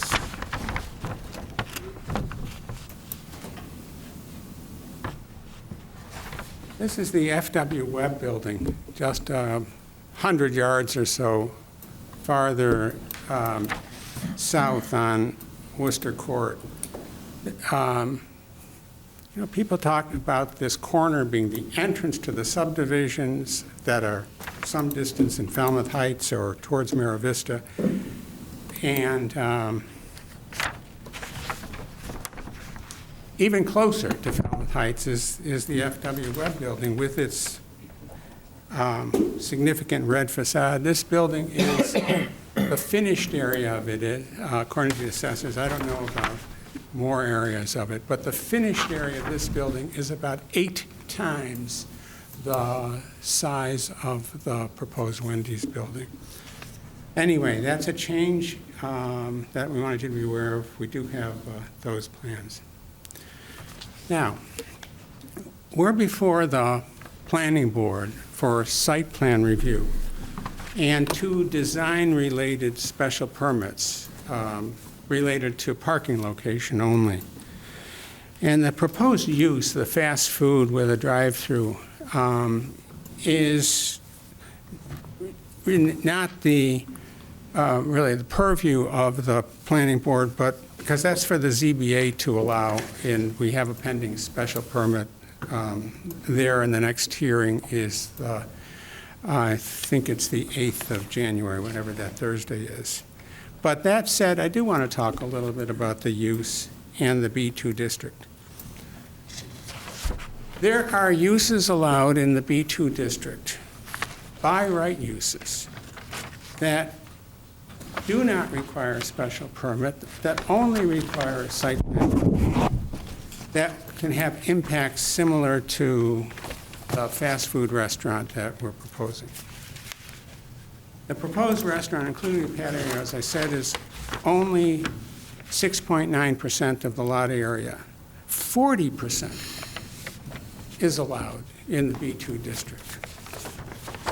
Retail and offices are among a number of by right uses that are allowed, and that would include a convenience store, by right use.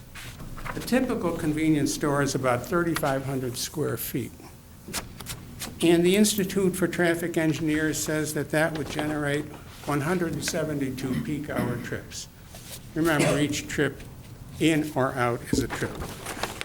That number is 40% greater than the estimated number of peak hour trips at Wendy's. And even at just 20% lot coverage, not 40, but 20% lot coverage, a building on a 41,000 square foot lot could be 8,200 square feet. So there could be a convenience store of 3,500 and another 4,700 square feet of commercial space available for any number of uses which generate traffic. The result is that by right development of this lot, depending on the uses, could generate about twice as much traffic as the proposed Wednesdays will be. A convenience store could be open 24/7. And above those stores also, without increasing lot coverage, there could be apartments with additional parking and traffic by right, if under Mr. Cod with only 20% lot coverage. There are legitimate concerns, site plan review concerns, about any proposed fast food restaurant. And there have been various objections raised to this project, some of which are not credible, some of which are exaggerated. So here are some responses to some of those issues. The lighting on the site will be dark sky compliant, meeting dark sky compliant industry standards. The photometrics plan, which we submitted, I could show you if you want to see it, I have it here, shows that except for a few feet on the southerly side of the property, the lighting is at the lowest they measure, 1/10 of a foot candle at the property lines. That means 1/10 of the amount of light from a single candle against a surface a foot away. And I talked to the designer who did that plan, and he explained to me that after that, it's almost unmeasurable. There will be no light that reaches any residences from this project.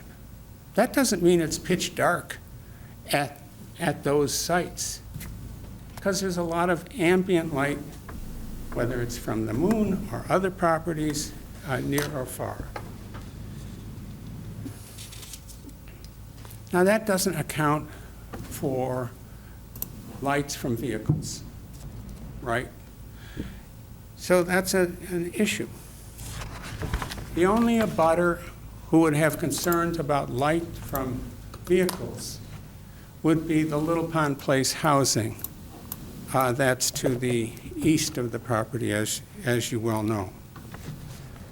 The dumpster location and the screening around that is right in line with the driveway. That will help somewhat.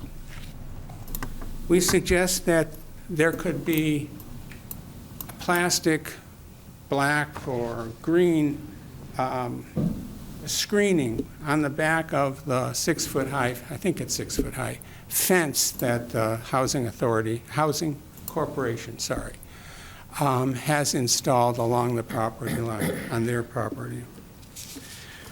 The closest residence is about 100 feet away from the driveway. We're keeping existing trees. We're adding a row of fast-growing arborvitae to create privacy and screening. Eventually, those are going to be 15 or 20 feet high. There actually is a row of arborvitae that's along the back of the commercial properties to the south, abutting the Little Pond Place, and they seem to be make a pretty effective screen. And we're proposing, as Raul said, the 4-foot-high hedge that will block car lights facing Spring Bars Road. This is a B2 zoning district. Any commercial development is going to have lighting, any residential development for that matter. I note it appears that all of the apartments at Little Pond Place have blinds in their windows. Little Pond Place itself is brightly lit at night by its own lighting. I'll just show you some pictures of neighborhood lighting.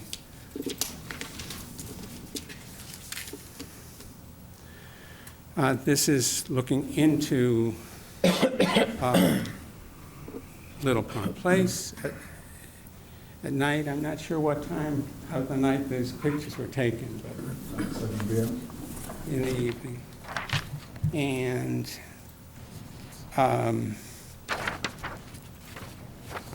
this is the a view of the O'Hare car dealership right across the street from Little Pond Place. This is the credit union. Now, these lights are not screened.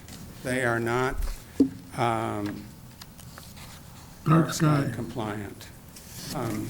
And that's what we have in the area. And of course, a little farther away, this is looking towards across the subject property towards Cappy's and the back of Aldi's. So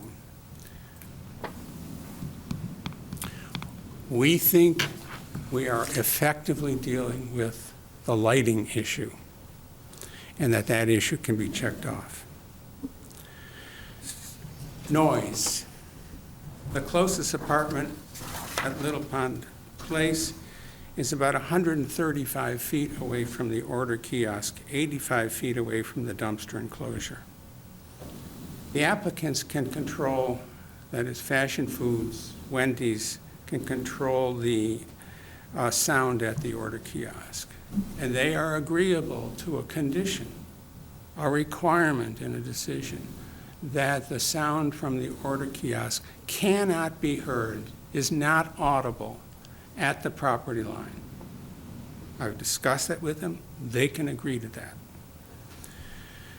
It's not okay for an abutter to speculate that the applicant, who has a long, credible record, owned Wendy's on Cape Cod since 1986. This would be the 7th Wendy's that they have on the Cape. It's not fair to suggest that they won't take care of their trash. And it would be wrong for the planning board to assume that conditions wouldn't be followed. And any business will have a dumpster and garbage and delivery trucks. Any business on this site. Fashion Foods agrees to install a state-of-the-art filtering system for its kitchen, so-called captive air system. And they've done that in Hyannis. It's not okay for an abutter to argue that they might not maintain it and therefore shouldn't be allowed to have their restaurant. The board can make annual inspections and reports of condition if it feels that's necessary. In the comprehensive permit for Little Pond Place, the ZBA required that the Housing Corporation maintain a debris-free site. The same condition can be added to a decision for this Wendy's, and they'd have to police their site every day. The Housing Corporation says that they already have a problem with trash blowing across the proposed Wendy's site through their fence onto their property. Well, that's obviously not being caused by Wendy's. Wendy's will address that existing problem. The screening mentioned above on the fence could be part of that. It would help. As far as the Housing Corporation is concerned, the proposed project should be a benefit in terms of trash control. Everybody agrees that the intersection of Worcester Court and Spring Bars Road has been the site of too many accidents. There's evidence that the installation of the flashing beacon that occurred last December, almost a year ago, is helping. Last month, the police department told Randy Hart that there has been only one reported accident in the first 10 months of the year, compared to 5 or 6 every year for a number of years before that light was installed. The existing problems with the intersection haven't been caused by Wendy's. The applicant proposes, at its expense, working with the town, to install flashing stop signs at the Spring Bars Road approaches, similar to what was installed at another problem intersection, Dillingham Avenue at Gifford Street. And in addition, we would propose, at the applicant's expense, working with the town to install digital radar speed monitors showing the speed of cars at appropriate locations on the Worcester Court approaches. So the intersection can become safer because of these improvements that would accompany the Wendy's proposal.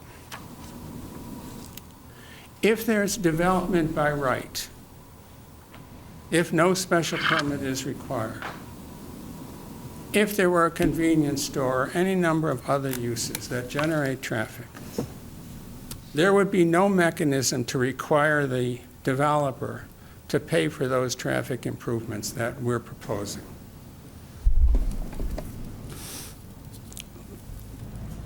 The Housing Corporation's letter to the board says in error that trucks leaving the site have to turn right onto Spring Bars Road. Raul has already pointed out that that's not the case at all. That's not what we proposed at the initial hearing, and it's not what the plan says. The plan says the opposite. Customers will be able to go any direction, whether it's west on Spring Bars Road, north or south on Worcester Court, or east on Spring Bars Road, by exiting onto Worcester Court right after they come out of the drive-through area.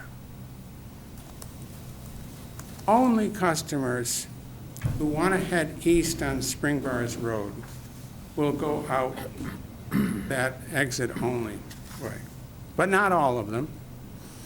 And the estimate from Randy Hart in the 360-page traffic report that you have copies of estimates that in the peak hours, there will be only 4 or 5 cars exiting onto Spring Bars Road from that exit-only curb cut.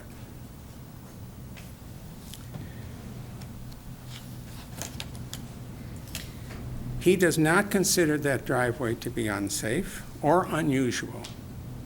In fact, he doesn't think if it was a exit in either direction, it would be a problem. But it isn't logical to think that there can't be or shouldn't be any exit onto Spring Bars Road for that almost acre size B2 corner lot. The zoning bylaw, section 240.14.14C, allows a driveway to be as close as 20 feet to an intersection. The proposed exit driveway is separated from the Little Pond Place curb cut by about 60 feet. And I'm talking edge of driveway to edge of driveway. From the center line, it's more than 80 feet. This low-volume exit with that kind of separation is not going to create a hazard. The relatively few cars exiting at a slow rate of speed should pose no greater danger, less in fact, than faster-moving cars coming from the intersection. Certainly when there's a bus stop at the bus stop, nobody's going to go out of that driveway and create a problem trying to go around the bus or anything like that. Concern about sight distance has already been addressed by Raul, and the engineering department now seems to agree that looking west on Spring Bars Road, where there's an intersection with 200 feet away, you don't need 335 feet of visibility.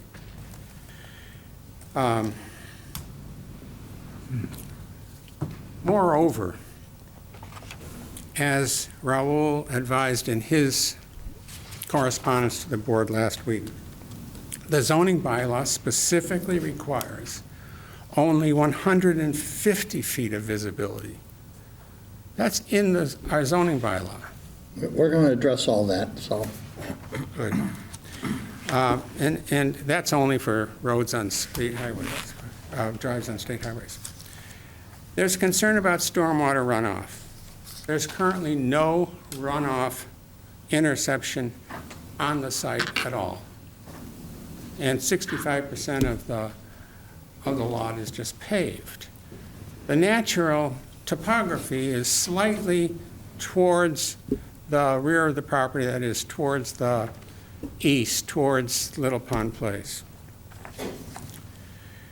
We're going to capture all of the runoff except the very small areas, less than 10% of the lot, that is existing landscaped area and is sloping towards the streets.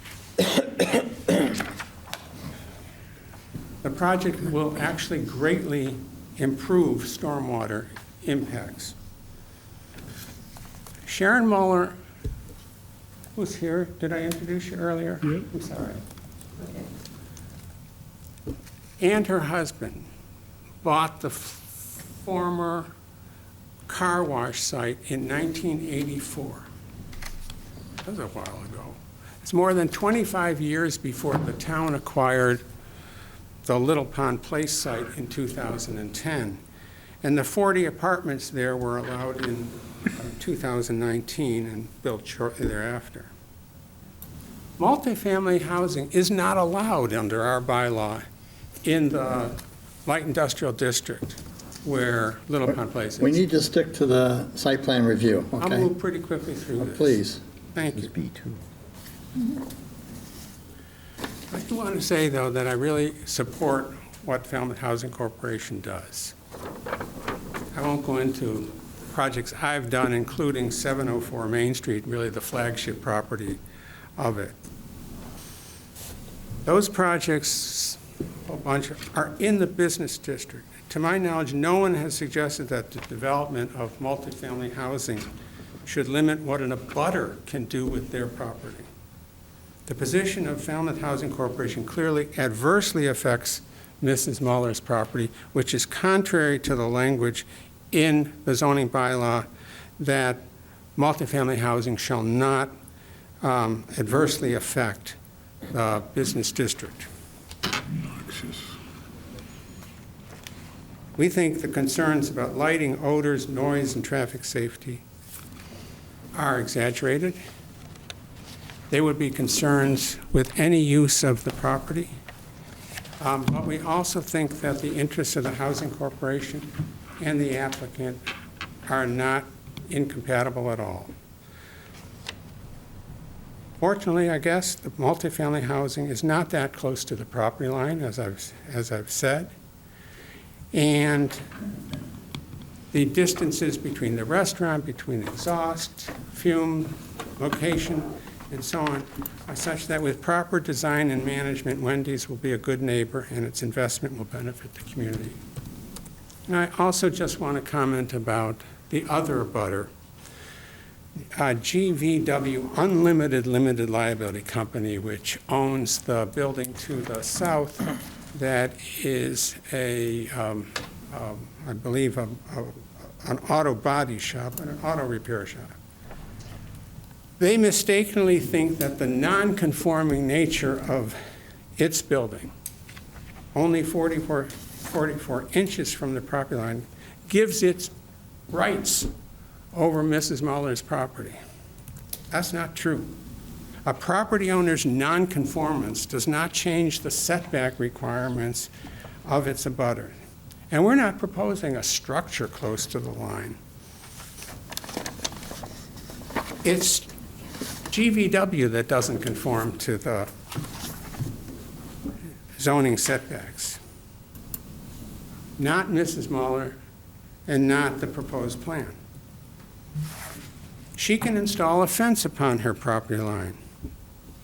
And we thought that was... We're just doing site plan review. We're not, this is not the zoning board here. Well, we're talking about a fence, whether there should be a fence, and I'm about to talk about the location of the Put the fence parking. on the site plan, and we'll discuss the fence, but you don't have one. You don't have to tell us that you can do one.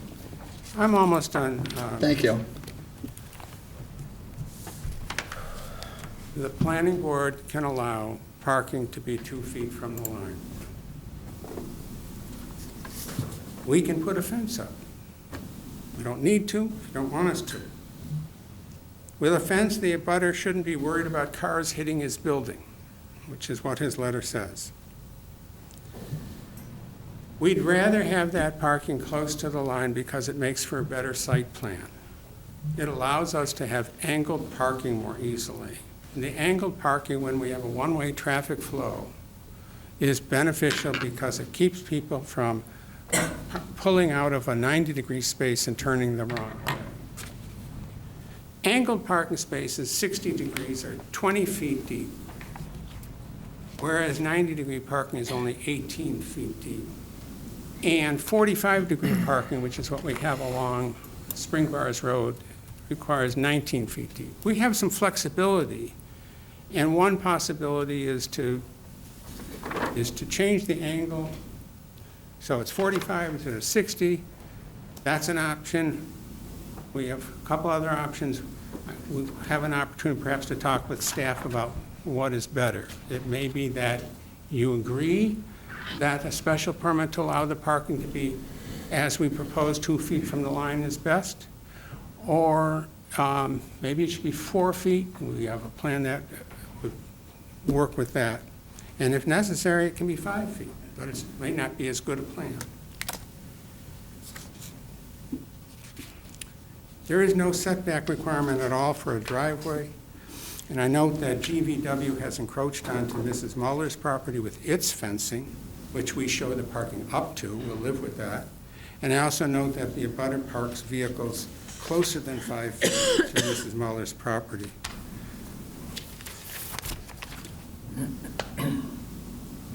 It's been misstated by the abutter and by others that Randy Hart's traffic memorandum doesn't take into account Aldi's. But the 2024 study did anticipate and add in traffic from the then future Aldi's, and the updated 2025 report not only takes that into account, but also increases the numbers based on a passage of a year and considers other future development. I just want to close referencing the concern about the neighborhood. Let's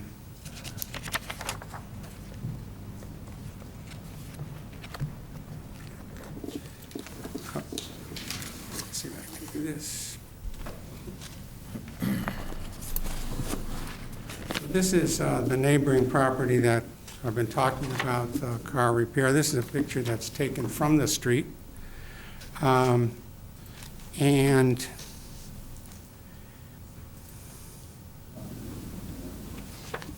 this is a picture of it. It's a rather crowded site. So we think that this is in a B2 district. This use is allowed. The site abuts a cramped car repair facility, and we don't think it's in a misplaced to have it here. Thank you for your attention, your indulgence. If you have questions of me or Randy Hart or Raul, I'd like to try to answer them. Thank you.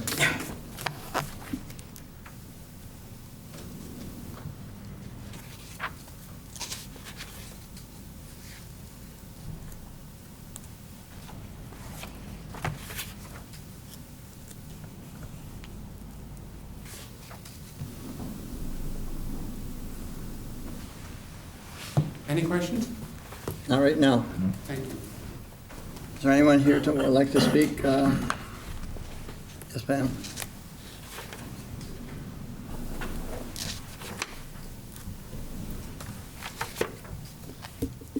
Good evening, Mr. Chair and the board. I am Linda Clark, the president of Falmouth Housing Corporation, and executive director also of the corporation. So I am in the trenches with tenants every day, as well as on the development side. I want to disagree with Attorney Ahmet coming forth and saying that I'm already saying they're going to be bad neighbors. Well, they are.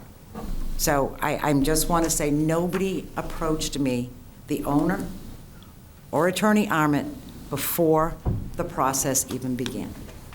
That's not being a good neighbor. Every project that I have done in the town of Falmouth, I've personally contacted every abutting neighbor with concerns prior to submitting any type of planning or to ZBA. So I am concerned about what kind of a neighbor Wendy's is going to be to our tenants. I happened to spend, back in 2019 into 2020, a year and a half on the site. I was the development team. I was there every day. And every day, out on the site, you'd hear the screeching. A lot of them were near misses, but we're just waiting for the crash. That is a horrible intersection. Any more traffic brought into that intersection is going to end up catastrophic. We have 21 school-aged children that get on the bus at the edge of our driveway every day. Of course, nobody's going to hit a school bus, but you do have children that are waiting for a school bus in the morning or getting off a school bus. We have 37 vehicles on the premises. There's a total of 40 units. 37 cars come and go off the property daily. I am on the property 4 to 5 times a week. And I can tell you, when I take a left-hand turn, don't know how many times. I look right, there's no one coming. I look left, no one's coming. Look right again, and then pull out, and you'll have somebody come across from Spring Bars Road because they want to avoid, over they go, at a high speed. And then all of a sudden, there they are. So that driveway is even further up. I think that intersection, I do have some statistics here. The person that did the survey did not calculate this. They missed some years. I don't know if you read my packet. It was pretty extensive. I do have photographs. 51 accidents in 9 years seems a lot to me. That's a lot of accidents. And that's not what was revealed in the study. Mass DOT had information that we secured, Falmouth PD, and that's how many accidents were at that intersection in 9 years, 51. I also have concerns about exiting on the other side. I mean, this is just as a resident onto Worcester Court. Directly across is Cappy's, and now you have Aldi's. I mean, I believe it's directly across or in the close vicinity. Raul can correct me if I'm wrong. I was really I was very upset. Did you see the photographs of the stormwater that we managed? That was back in 2019. Mike McGrath wrote a letter to the town, to town council at the time, and said, why are we forced to manage somebody else's stormwater? And it went back and forth, and nobody knew, and then now they're saying it's a coastal bank, and the next thing you know, we got a price to mitigate the water, $17,000 to keep moving on with the project because people needed to move in September of 2020 during COVID. So we're managing part of their stormwater now. I don't choose to manage any more of their stormwater. I don't know what's going to happen to it. I guess the engineers can deal with that. That's not my forte. But I will not manage any more stormwater from that parcel. As far as the trash, we've been picking up trash for 5 years. 5 years, right through the fence. We picked a beautiful wrought iron slatted fence. We didn't want to put up a typical wood horrible fence. If you go by, it's pretty attractive. Well, the gaps are like this, so the trash flies through. I don't think Wendy's is going to have a person out on the site 24/7 or during working hours picking up trash. I don't believe it. So that's going to be more trash that's going to come our way. Dumpster, it's right on the property line. I know how the dumpster companies operate. They want to get in and out of there, 4 o'clock in the morning, ba-bang, bang, bang. Now, we don't have a good neighbor, as I know. Who am I going to call when they're waking up all the tenants at 4 o'clock in the morning? They tried that with me at my project, but that didn't work. Nope, do not come before 7 a.m. Who do I go to? I know how to manage my properties. Am I going to be able and have the ability to manage Fashion Foods?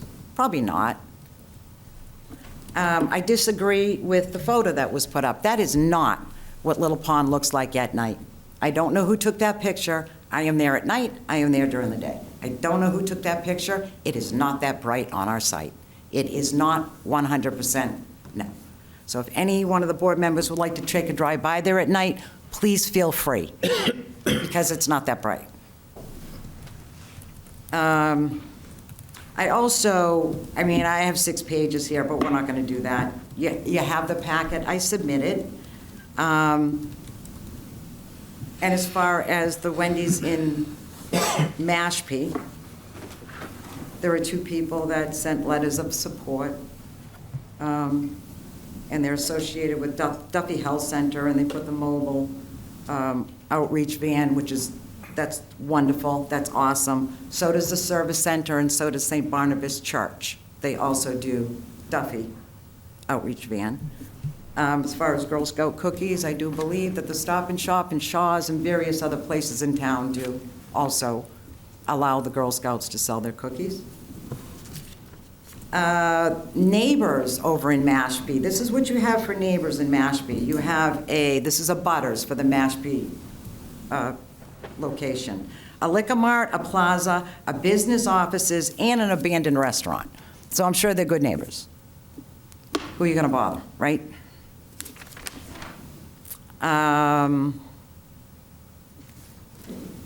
Like I said, the 51 cars, I'm not going to go through this. I have 6 pages here. Car stereos, I don't know who's going to control car stereos at midnight when somebody's had a couple of drinks and they're going through the Wendy's drive-thru. I don't think that's going to happen. The elevation, the pictures, the photograph I submitted, you'll see the elevation. Headlights will go right in bedroom windows. There's, I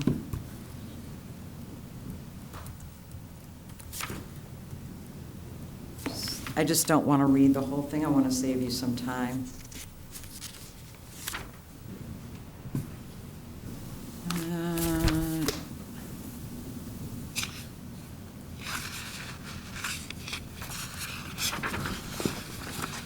That's what I have.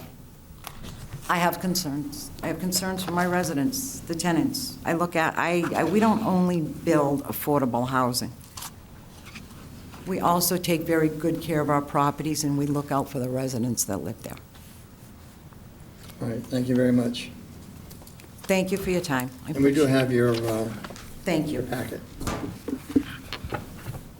Anyone else?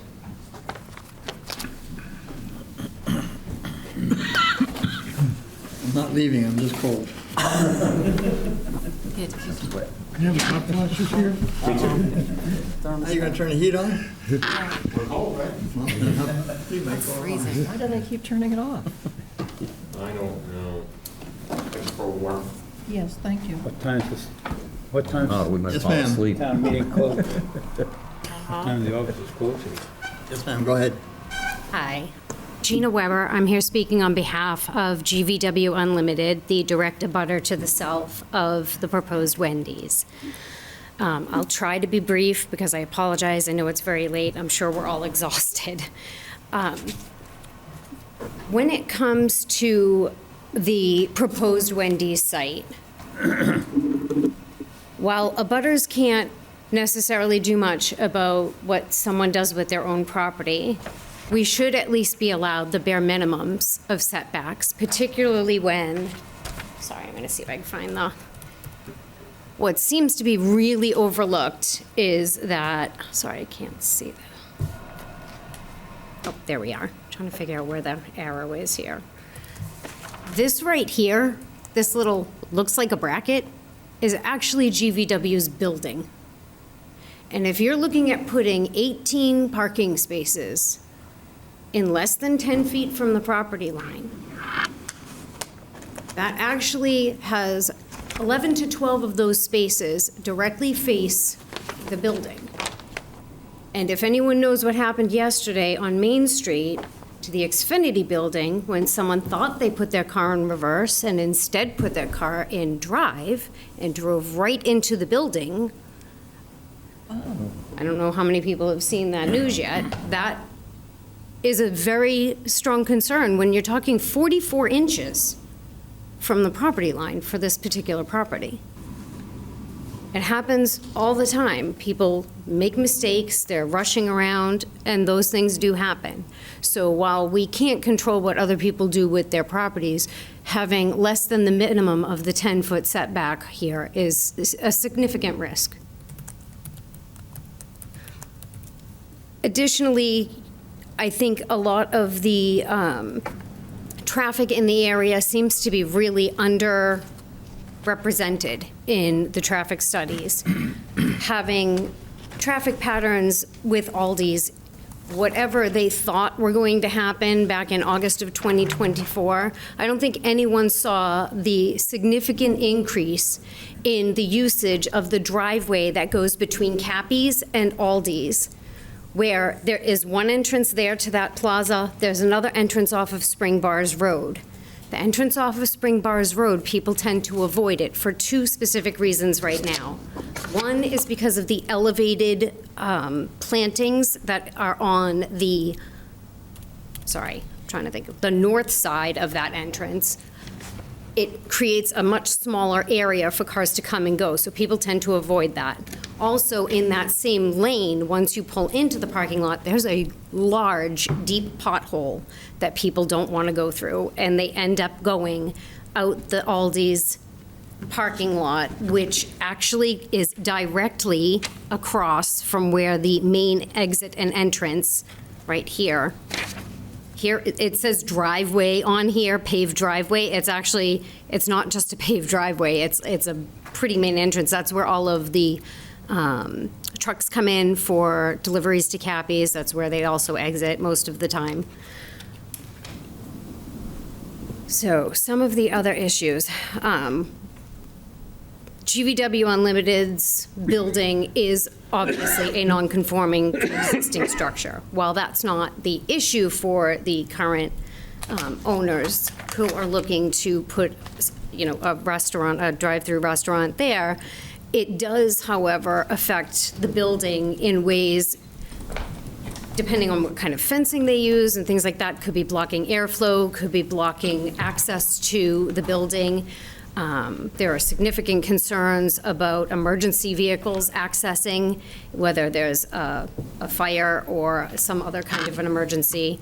There is a door. There's actually a door on the GVW building round about this area right here.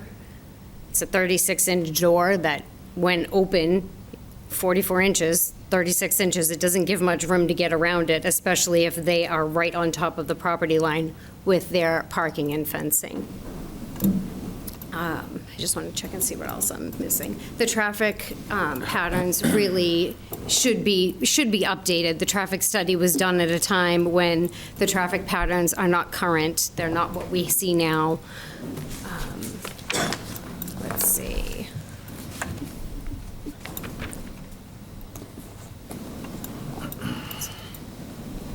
And then I'm not sure how, it's really hard to tell on here. I can't really see how far from the property line the parking is anticipated to go on that south side here. But Mr. Ahmed, I believe, mentioned 4 feet, which is significantly less. It's less than half the requirement of 10 feet. There's no 10-foot requirement. You've mentioned that a couple times. Where do you get this 10-foot requirement from? In zoning, it's in 240 subsection, maybe 6. I believe it's 5 feet for parking, 10 feet for a building. You're 10-foot setback for a building. So that's setbacks for a building, but not for parking, though? I think parking's 5. Parking is 5. I may be wrong, but you keep quoting it so much, Okay. it's going to sound like it's the truth, and I know it isn't. Okay, I apologize then, because when I looked it up, that's what I was reading, was that the generally 25 feet from the front of the property line, 10 feet from the side and rear of the property lines. Building setbacks, not parking setbacks. Okay, I thought that it was for structural, so whether it was parking Parking or isn't structural. fencing, I know things like that. You don't even need a permit to put a fence on. I hear you saying it, and after the third time, I had to interrupt, I'm sorry. Okay. So give me just 1 second, I'm off my.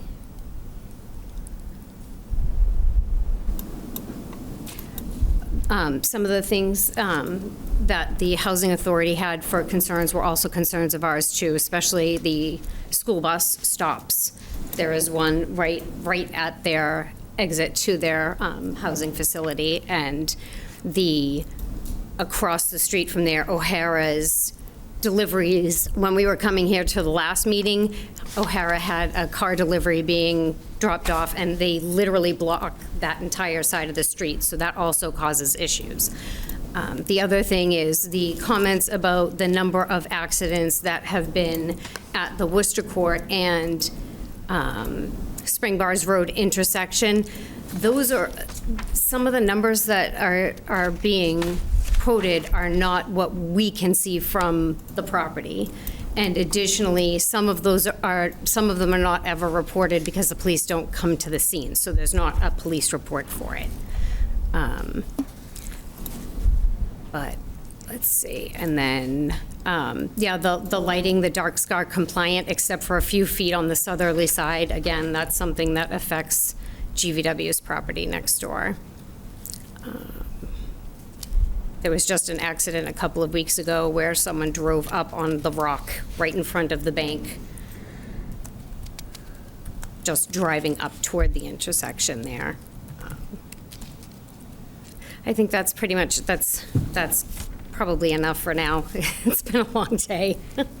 But thank you very much for your time and consideration. You're welcome. Thank you very much. Anyone else want to make any comments? Okay. Tom, we got a couple of letters here. You want to just summarize them, please? They both spoke. They both spoke? Both of them spoke. Both of them spoke. Okay, so we're good with that. All right. Start with this end of the board. Questions, comments? Will we be continuing? We're definitely going to continue it, yes. Then I'll wait. I'll wait till you continue. Okay. Sounds good to me. Right. So, motion to continue to December 30th? If that works for the applicant. December 30th. So moved? Second? All in favor? Aye. Aye, unanimous. Thank you.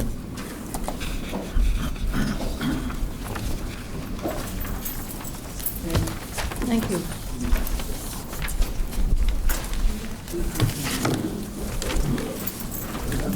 Okay, the next application we've already voted on. We're in planning board discussion now, right? Yes, we are. Mr. Chair? Then we're going to do the zero. Just for the record, the continuation, is that for both the site plan review and special permit? Because remember, you've got a special permit application pending before you, and that is for the parking within 5 feet of the property line in the front yard. We should do it both, right? Yep. Yeah. Yes. You need to open that hearing and then The hearing's technically still open, unless you want to take any testimony from the public on the parking within 5 feet. Sounds like you heard some of that tonight. So as long as the applicant's aware, both matters will be continued to the I would 30th. just like to confirm that all of the testimony from everybody we spoke tonight will be considered part of the special permit record as well as the site plan review. Yes. Yes, it will.